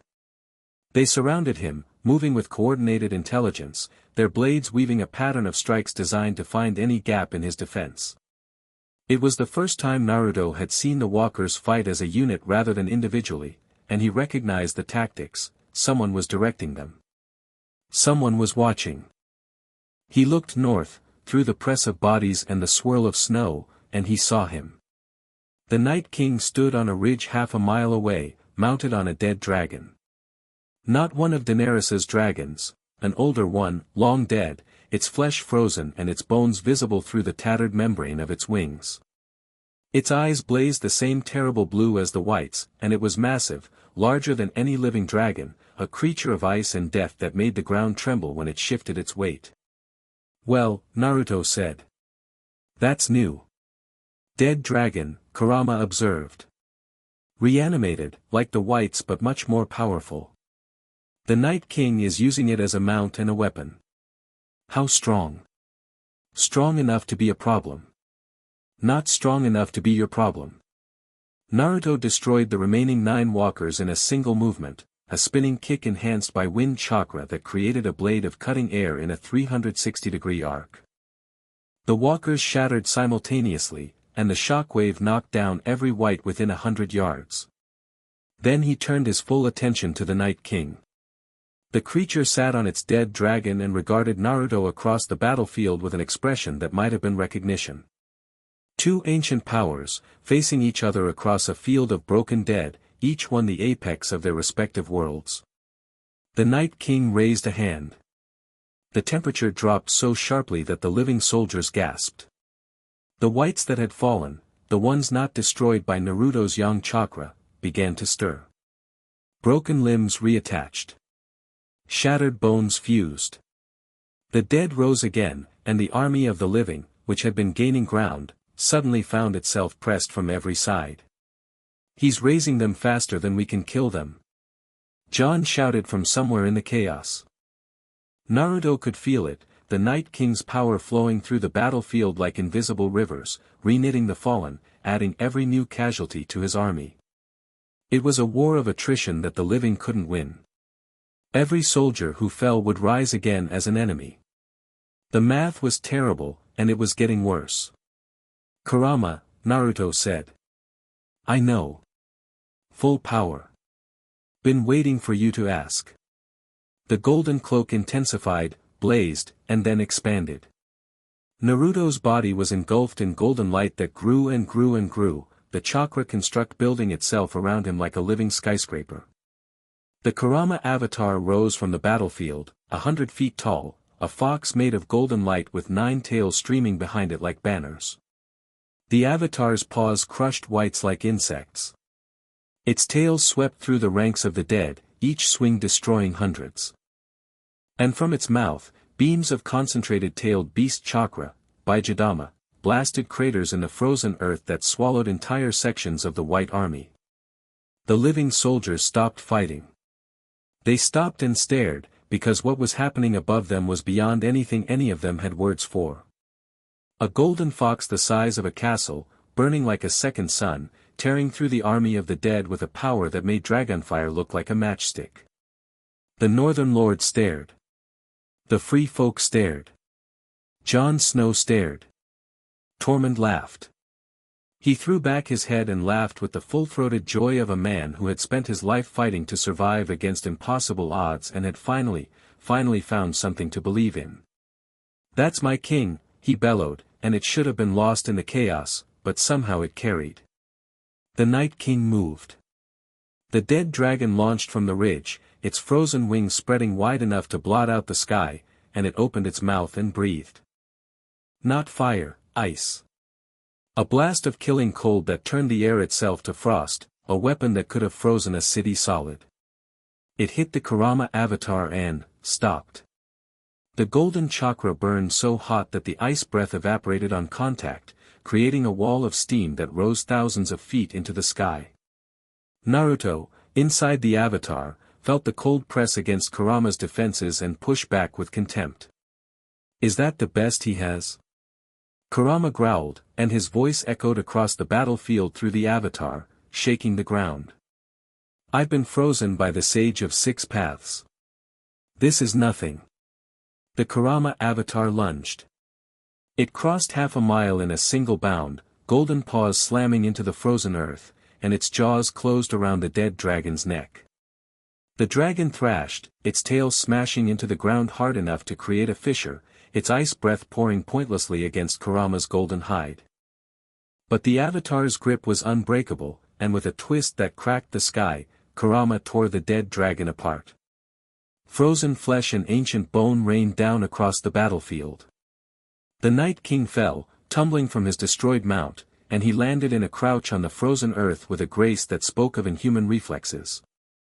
The dead dragon's pieces didn't rise again. Kurama's yang chakra had purged whatever dark magic animated them. Naruto released the avatar. The golden giant dissolved, and he dropped to the ground, landing 30 feet from the Night King in a crater of melted ice and steaming earth. Face to face. No armies between them. No dragons, no avatars. Just two beings at the peak of their power. The Night King straightened. He was taller than Naruto, 7 feet, maybe more, with a crown of ice that seemed to grow from his skull rather than sit upon it. His skin was the color of frozen midnight, covered in patterns that might have been scars or might have been runes. His eyes were blue, but not the simple blue of his walkers, they were layered, depth upon depth of ancient cold, the accumulated winter of 8,000 years compressed into 2 points of light. He drew a blade from nothing, it materialized in his hand, condensed from the cold itself, a sort of living ice that hummed with a frequency that made Naruto's teeth ache. "You know," Naruto said, rolling his shoulders, "in my world, the big bad guys always have a speech. Some grand plan they want to monologue about. Do you talk, or is the creepy staring thing all you've got?" The Night King tilted his head. And then, horribly, impossibly, he smiled. It was the smile of a glacier calving into the sea. The smile of entropy. He attacked. The Night King was fast. Faster than the walkers, faster than anything dead should be, moving with a fluidity that spoke of millennia of existence and a body that wasn't limited by mortal constraints. His ice blade sang through the air, and where it passed, reality seemed to fray, the cold so intense it cut through dimensions. Naruto met the blade with a truth-seeking orb. The collision produced a shockwave that flattened everything within 200 yards. Snow, ice, whites, dead trees, all of it blasted outward in a ring of destruction that expanded from the two combatants like a bomb blast. The living army, already pulled back, was shielded by Naruto's remaining clones, who formed barriers of chakra that absorbed the worst of the impact. They fought. Naruto threw everything at the Night King, Razengans, wind blades, tailed beast bombs, sage-enhanced taijutsu that could shatter mountains. The Night King blocked, dodged, and countered with a fighting style that was nothing Naruto had ever seen, slow, deliberate movements that somehow always arrived exactly where they needed to be, as if the creature was reading the future rather than reacting to the present. Every time Naruto's chakra touched the Night King, the creature recoiled. The young chakra, life energy, warmth, the fundamental force of creation, was poison to something made of death and cold. But the Night King was resilient.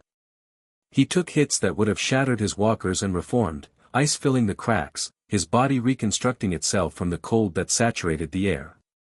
He heals, Naruto muttered, dodging a sweeping strike that froze the air in its wake into a razor-sharp arc of ice. He draws from the cold the way you draw from natural energy. As long as winter exists, he can regenerate. Then I need to hit him with something he can't regenerate from. Naruto leaped back, creating distance. The Night King pursued, gliding over the frozen ground, and his army of whites, still tens of thousands strong, surged forward around him, a tide of dead flesh driven by his will. Naruto entered Sage of Six Paths mode.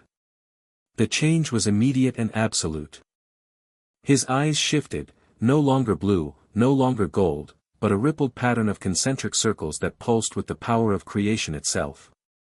The truth-seeking orbs behind him multiplied, 9 black spheres that contained the fundamental elements of reality. His chakra cloak shifted from gold to a luminous white gold that cast no shadows, only light. The Night King stopped. For the first time, he hesitated. Because what he was looking at wasn't a man anymore. It was the closest thing this world had ever seen to a god, a being touched by the power that had created chakra itself, wielding the fundamental forces of existence like a carpenter wields a hammer. Naruto formed the Raisin Shuriken, not a standard one. A sage art, super-tailed beast Raisin Shuriken, combining sage chakra, Kurama's power, and the truth-seeking orb's reality-warping properties into a single attack. The spinning disk of destruction was white-hot, screaming, a miniature sun that distorted the air around it with its sheer energy. Here's the thing about winter, Naruto said, cocking his arm back. It always ends. He threw it. The Raisin Shuriken crossed the distance between them in a fraction of a second, expanding as it flew into a whirling disk of destruction 50 feet across. The Night King raised his blade, poured every ounce of his 8,000-year-old power into a barrier of absolute cold. The Raisin Shuriken hit. The explosion was visible from the wall. Jon Snow, pulling back with the rear guard, saw the horizon light up with a radiance that made the sun look dim. A pillar of white gold energy erupted from the battlefield, piercing the clouds, climbing into the sky until it seemed to touch the heavens. The shockwave that followed was not violent, it was warm. A wave of heat and light and life that swept across the frozen landscape, melting ice, thawing frozen ground, and wherever it touched a white, the creature simply stopped. The animating force fled from them like shadows fleeing the dawn, and they collapsed into what they'd always been, dead. Truly, finally, irreversibly dead. The pillar lasted for 7 seconds. When it faded, the battlefield was transformed. Where there had been frozen waste, there was now a crater half a mile across, the earth at its center glowing dull red with residual heat. Steam rose in vast columns, mixing with the clouds, and for the first time in what felt like forever, sunlight broke through. Naruto stood at the edge of the crater, breathing hard. Sage of Six Paths mode had faded. His chakra cloak was gone. He was just a man again, tired, bruised, his orange jacket torn and singed, standing in the steam and the sudden warmth. At the bottom of the crater, there was nothing. No Night King. No ice blade. No trace of the creature that had haunted this world for 8 millennia. The Raisin Shuriken hadn't just destroyed him, it had unmade him, the yang chakra overwhelming his cold-based regeneration so completely that there was nothing left to regenerate from. The whites were down. All of them. Across the entire battlefield, tens of thousands of animated corpses had dropped simultaneously when the Night King's controlling force was annihilated. They lay in the melting snow like discarded dolls, and the silence that followed was the loudest thing Naruto had ever heard. "It's done," Kurama said quietly. "Yeah." Naruto's voice was hoarse. "It's done." He sat down on the edge of the crater. Just sat down, the way Tormund had sat down in the snow all those weeks ago when Naruto had told him the others were dead. His legs decided they'd done enough, and the ground was right there, and the sun was warm on his face for the first time in this frozen world. He heard them before he saw them. Footsteps, tentative at first, then faster, then running. The army of the living, pouring over the ridge, and at their head Jon Snow, who was running full tilt with a look on his face that was so broken open with relief and awe and something like love that Naruto had to look away because it was too raw. Tormund reached him first. The big man grabbed him in a bear hug that would have crushed a normal man's ribs and lifted him off the ground and shook him. "You beautiful golden bastard!" Tormund roared, and he was crying, tears streaming into his red beard, and he didn't care who saw. Jon arrived next, and he didn't hug Naruto, he gripped his shoulders and looked into his eyes and said, "You did it. You actually did it. We did it. All of us." "No." Jon shook his head. "That was you. That was all you." The army surrounded him. 4,000 people, many of them wounded, all of them alive because of one man, and they were shouting and weeping and embracing each other. Northern lords who had never touched a wildling were hugging free folk warriors. Night's Watch brothers who had sworn to hold the wall were staring at a battlefield where the wall's purpose had just been fulfilled, permanently. Lyanna Mormont pushed through the crowd. Her armor was dented, there was blood on her face, not her own, and her sword was notched. She looked up at Naruto with eyes that were far too old for her face. "The king in the north," she said, and it was not a cheer. It was a prayer. Naruto put his hand on her head, the way Iruka-sensei used to put a hand on his, and he felt the tears come. Not because he was sad.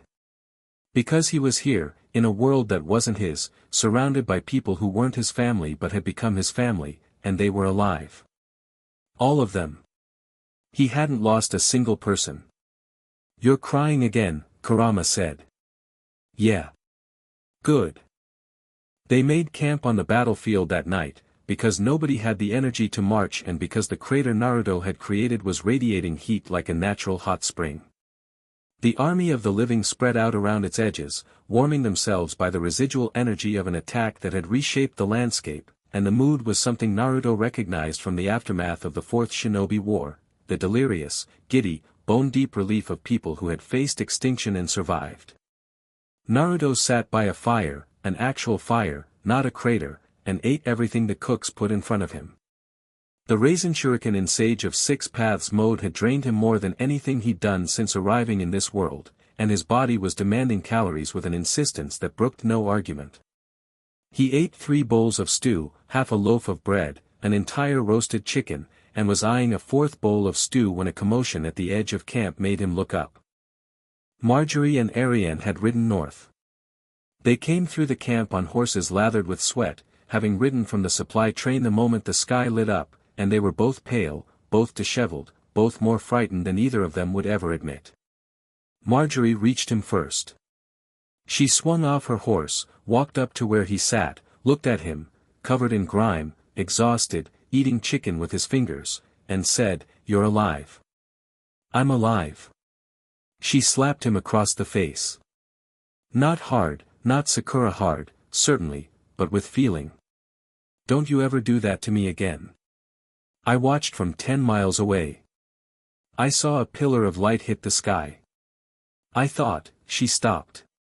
Her composure cracked, and beneath it was something Naruto had never seen on her face before, naked, unguarded emotion. "I thought you were gone. I'm hard to get rid of." She sat down next to him, and it wasn't the graceful, calculated movement of a Tyrell lady. It was the collapse of someone whose legs had given out. Arianne arrived seconds later. She didn't slap him. She grabbed the front of his jacket, pulled him toward her, and kissed him. It wasn't a polite kiss. It wasn't a political kiss. It was the kiss of a woman who had spent 10 miles on horseback convinced she was riding toward a corpse, and the relief and the anger and the desire and the fear all poured out of her in a single, searing moment. When she pulled back, her eyes were wet. "If you die," she said, her voice shaking, "I will find you in whatever afterlife your world has and I will kill you again." Noted. Marjorie, sitting beside him, watched this with an expression that should have been jealous and instead was something more complicated. She looked at Arianne, looked at Naruto, and then, slowly, deliberately, reached over and took his hand. Not a claim. Not a countermove. Just, a hand in his. A connection. Naruto sat between them, one hand held, his face still tingling from Marjorie's slap and his lips still warm from Arian's kiss, and he thought, this is going to be so complicated. Yes, Kurama agreed. Yes, it is. The return to Winterfell was a triumph. Word of the victory spread faster than the army could march. Ravens flew to every holdfast in the north, to the Wall, to White Harbor, and from their south, to King's Landing, to the Reach, to Dorne, and across the narrow sea. The Night King was dead. The army of the dead was destroyed. The long night that every culture in Westeros had feared for 8,000 years would not come. And the man who had done it was Naruto Uzumaki, king in the north. Winterfell erupted when they arrived. The castle and the winter town were packed with people who had come from every corner of the north to see their king return, and the noise when he rode through the gate was deafening. People threw wildflowers, winter roses, blue and hardy, the only flower that survived the northern cold, and children ran alongside his horse, and somewhere in the crowd, someone started singing. Naruto rode through it all, waving, smiling, exhausted to his bones but unwilling to let it show because these people needed this. They needed the joy. They needed the release. They needed to see their king, alive and whole, and know that the thing in the dark was gone. He made it to the great hall before his legs gave out. Marjorie caught one arm and Arian caught the other, and between them they got him to a chair, and he sat and breathed and let the warmth of the castle seep into him. Food, he croaked. So much food. You ate an entire supply wagon on the march back, Jon pointed out. I ate most of a supply wagon. There were biscuits left. News arrived over the following days in a flood. From the Wall, the remaining White Walkers, every single one, across the entire north, had shattered simultaneously when the Night King fell. Like the Whites, they were extensions of his will, and when that will ceased, so did they. The Wall still stood, but its purpose was fulfilled. The great enemy was gone. From King's Landing, Tywin Lannister had sent observers to the Wall, and those observers had seen the Pillar of Light from 200 miles away. Their reports back to the capital were hysterical in both senses of the word. Tywin's response was silence, a long, calculating silence that Naruto could almost hear from Winterfell. From the Reach, Olenna Tyrell had received Marjorie's raven and immediately dispatched 100 wagons of grain, fruit, and wine to the north, along with a letter that read, "It seems my granddaughter's instincts were correct. House Tyrell formally requests an alliance with the king in the north. Terms to be discussed when my granddaughter stops looking at you like a lovesick girl and starts behaving like the political asset I raised her to be." Marjorie read this letter, turned pink, and said, "My grandmother has a unique communication style." From Doran Martell sent a formal declaration of friendship, trade agreements that would supply the north with citrus, spices, and medicine through the winter, and a personal letter to Arian that she read in private and then threw into the fire while smiling. And from across the narrow sea, a raven that arrived on the 5th day after the victory, sealed with the three-headed dragon. Naruto opened it in his chambers, alone. "Naruto, my advisors tell me you destroyed the army of the dead with a power that outshines dragonfire. I believe them, because my dragons felt it. They screamed for an hour when the sky lit up, and Drogon flew north for 100 miles before I called him back. Whatever you are, whatever power you carry, my dragons recognize it as kin. I'm coming to Westeros. Not for you, for the Iron Throne, which is mine by right. But I would be a fool to ignore the most powerful man in the known world, and my mother did not raise a fool. I'll be in Westeros within the month. We should talk. Face to face, this time, not through ravens. Bring your fox. I'll bring my dragons. Let's see who's more impressive." Daenerys. Naruto read the letter twice. Then he laughed, a quiet, tired, genuine laugh. "Kurama. I heard. She says her dragons screamed when I used the raisin shuriken. Of course they did. They're creatures of fire and magic. What you did was the single largest release of yang chakra this world has ever experienced. Every magical creature on the planet probably felt it. She's coming here. With 3 dragons. Yes. And Marjorie is here. And Arianne is here. And Tywin is watching from the south. And the entire political structure of Westeros just got turned upside down because I punched a zombie king so hard he ceased to exist. An accurate summary. Naruto set down the letter and walked to the window. Outside, Winterfell was alive. The courtyard bustled with people, northern lords, free folk, Tyrell soldiers, Dornish guards, all of them mixing together in a chaotic, messy, human jumble that would have been unthinkable a month ago. He could see Tormund teaching a group of Dornish soldiers how to fight in snow, which seemed to involve a lot of falling down and swearing. He could see Lyanna Mormont in deep conversation with Marjorie, which should have terrified him but instead made him smile. He could see Jon Snow walking the walls, ever vigilant, but with a lightness in his step that hadn't been there before.